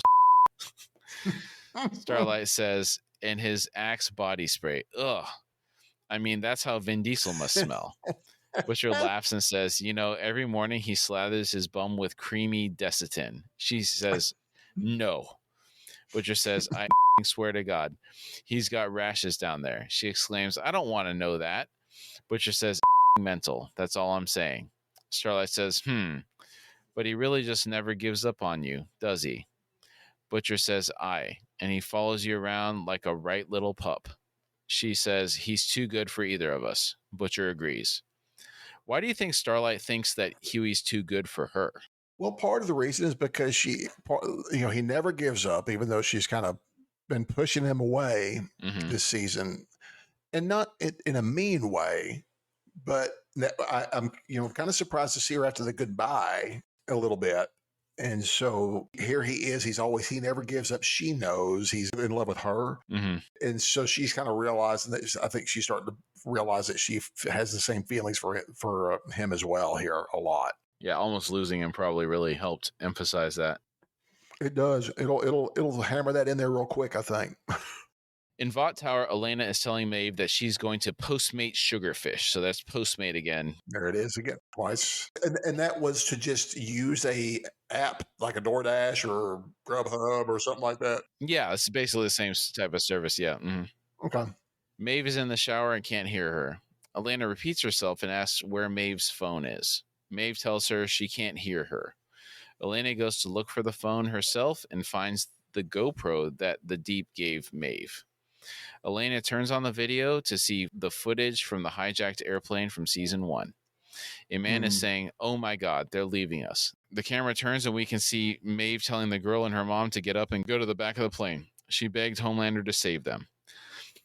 Maeve comes out of the shower to find Elena watching the footage. We see Maeve begging Homelander to save the mother and her daughter. Elena hears Homelander say, "No." What, so they can tell the world we left the rest of them to die? No. Maeve says, "Elena." Elena keeps watching. People are screaming and begging.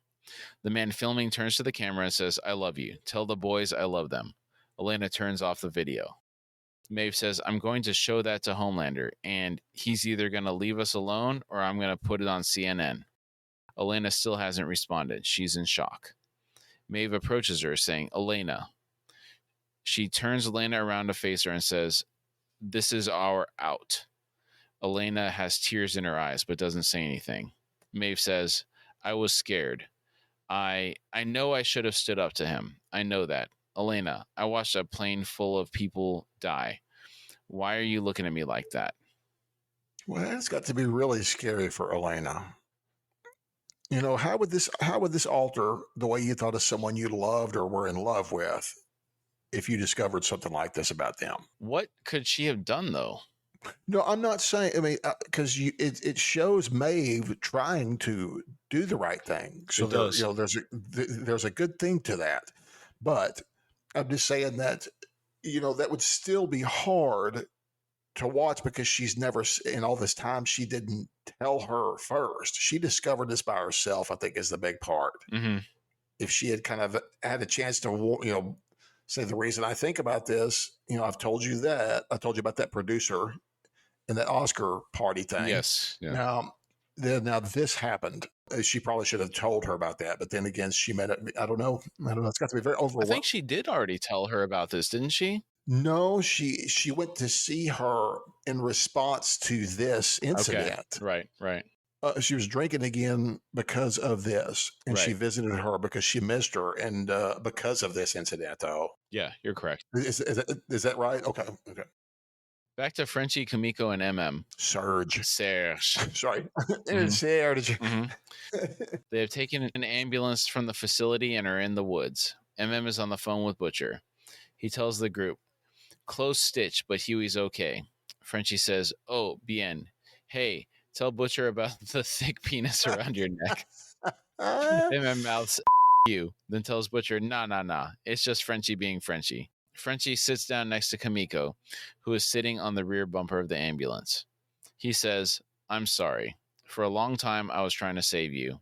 I thought, if I did, somehow, that would make up for the things I've done. You never asked to be saved. Kamiko smiles at him. Frenchie continues, you cannot absolve my sins. No one can. I know this now. So I leave you alone. Kamiko looks like she would have said something if she could talk. Oh, I know it. It's another great interaction with her here where you can, see how she feels on her face for sure. And she's, she puts everything there for you to see. Yeah. And fantastic job. Mm-hmm. Good interaction. Yeah, there's a lot of emotional range on display there. Yeah, from both of them. Yep. Especially for Frenchie. I imagine that even though he doesn't want to have any relief, I imagine that has got to be some relief to have it got that off his shoulders. Yes, it was weighing very heavily on him. Yep. Yeah. We hear an engine approaching in the background. MM tells Butcher, got to go. It's Mallory. They greet each other and Mallory says, where is he? MM says, this way. He leads her to the ambulance. Frenchie approaches her and says, Madame Mallory, I know I wasn't welcome at the funeral, so all these years I couldn't offer my condolences. She interrupts, saying, where is he? MM opens the door to the ambulance. Mallory quickly gets her gun out, pointing it at Lamplighter, and asks, why isn't this man restrained? Lamplighter says, no need. I wanted to come. Mallory says, I don't want to hear a single damn word from you. Lamplighter meets her gaze, but doesn't say anything. Mallory says, I thought this was behind me, but it's not. It never is. She's beginning to cry. Lamplighter says, then let's both be done with it. Mallory is shaking, but doesn't pull the trigger. Lamplighter says, I know what you have to do. Do it. You'd be doing me a favor. Do it. Frenchie says, Madame, please, if I may. Besides you, no one wanted him dead more than me, but I am begging you for his life. Mallory is torn. She says, I have no choice. Frenchie says, it won't help you. All you'd be doing is ending his torment. You cannot punish him as much as he punishes himself. Trust me. Mallory says, so what exactly are you proposing we do with him? Stormfront has entered her quarters in the Vought Tower. We can see repairs are taking place following her encounter with Homelander in this room at the end of the last episode. There is scaffolding in the room making up for the pillars they destroyed. It's holding the ceiling up. She finds Homelander looking out the window. She says, hey, I'm so glad you're here. I want to apologize. Please, just let me explain. Homelander says, flap, flap, flap goes that little mouth of yours. You remember you told me that you don't break easily? He turned around and looks at her and says, well, I've been thinking about that a lot. She says, I will never lie to you again. I will tell you everything, starting with this. You think she's legitimately scared of him here? I think there is some fear here, but there's some other things there that as this conversation unfolds, it explains everything, I think. Okay. She walks over to a chest and opens it, getting out a bundle of pictures and letters.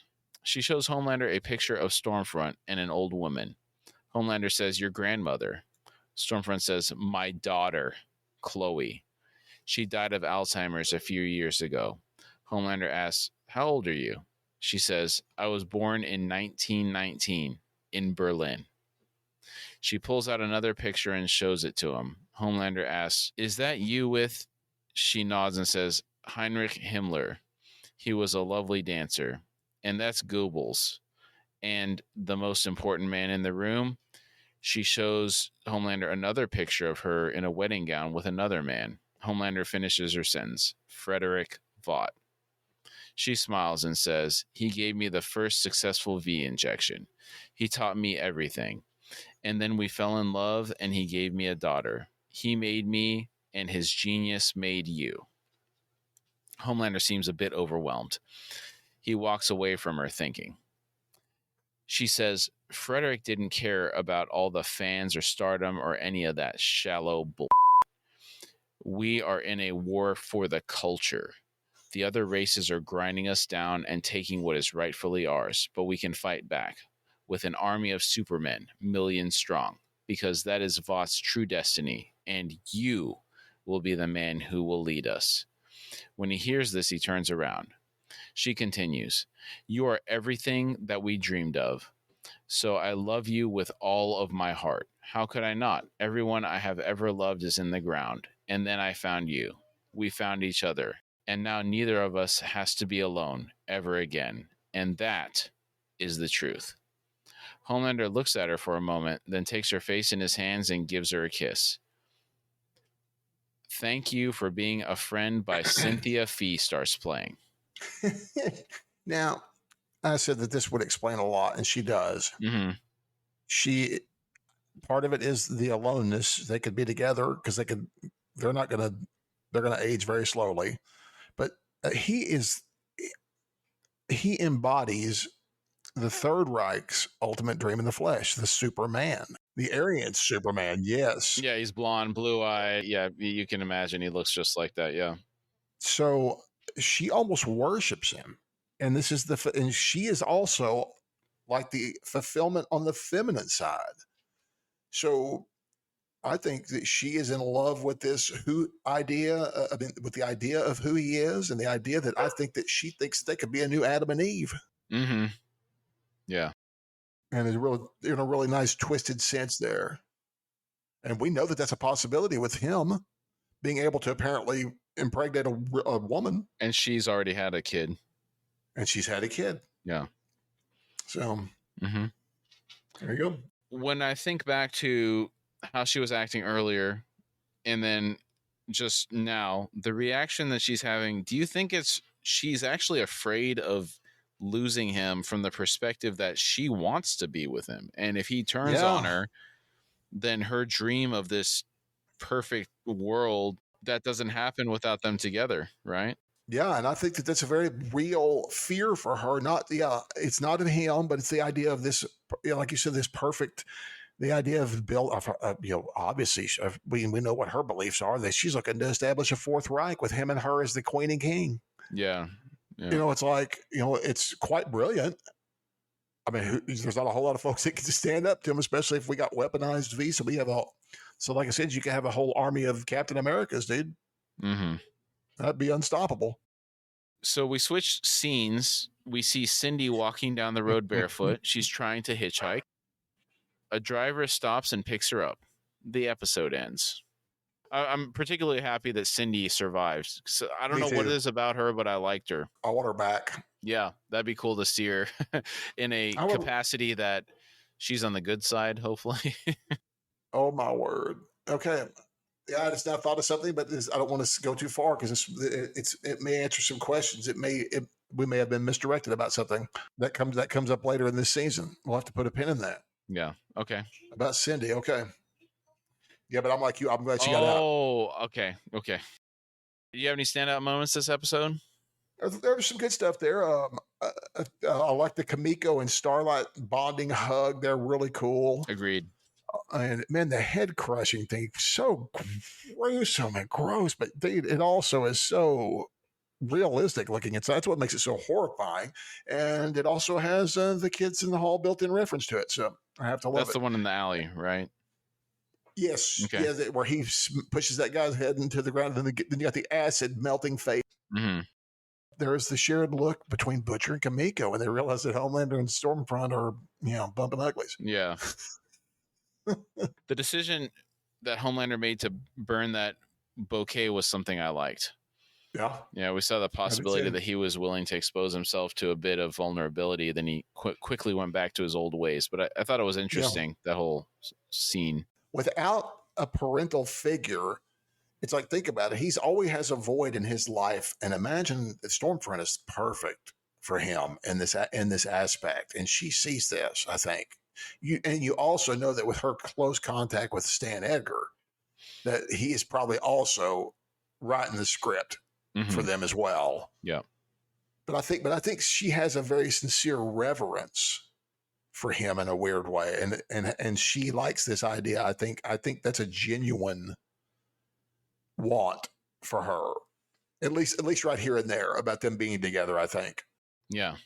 Mm-hmm. And I also can't wait for, I hope we get a MM episode. Yeah. Well, because we got a good Frenchie episode here. You did cover the Frenchie and MM were closer in that flashback to the hilarious warehouse scene with Lamplighter in his gear, all geared out, looking silly and all gothy. Yeah. Yeah. They seem to have pretty good rapport then. Yeah, they did.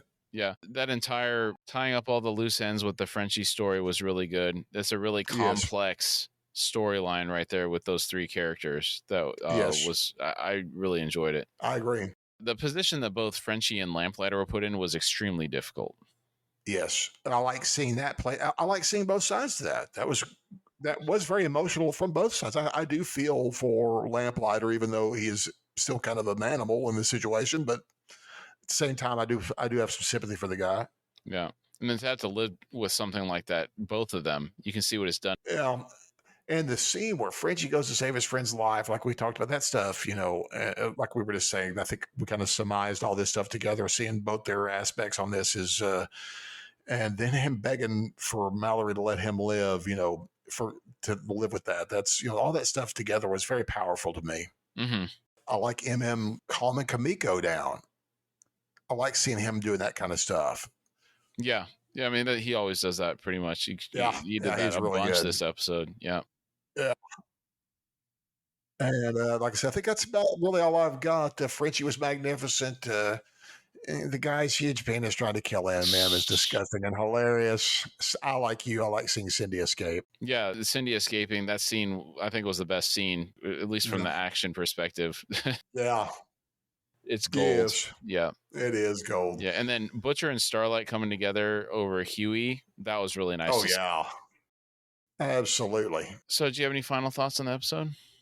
Really good episode. Really enjoyed it. Just a lot going on. And I like seeing all that Stormfront Homelander stuff, see where that's going. Yeah.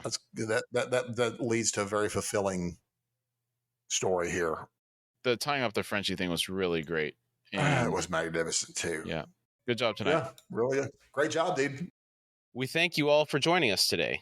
Again, we really like to thank you for taking the time to be with us, and we've had a really great time talking about the topic today. If you would like to support our show, you can find us at horsefrogproductions.com, where you can find our Patreon link.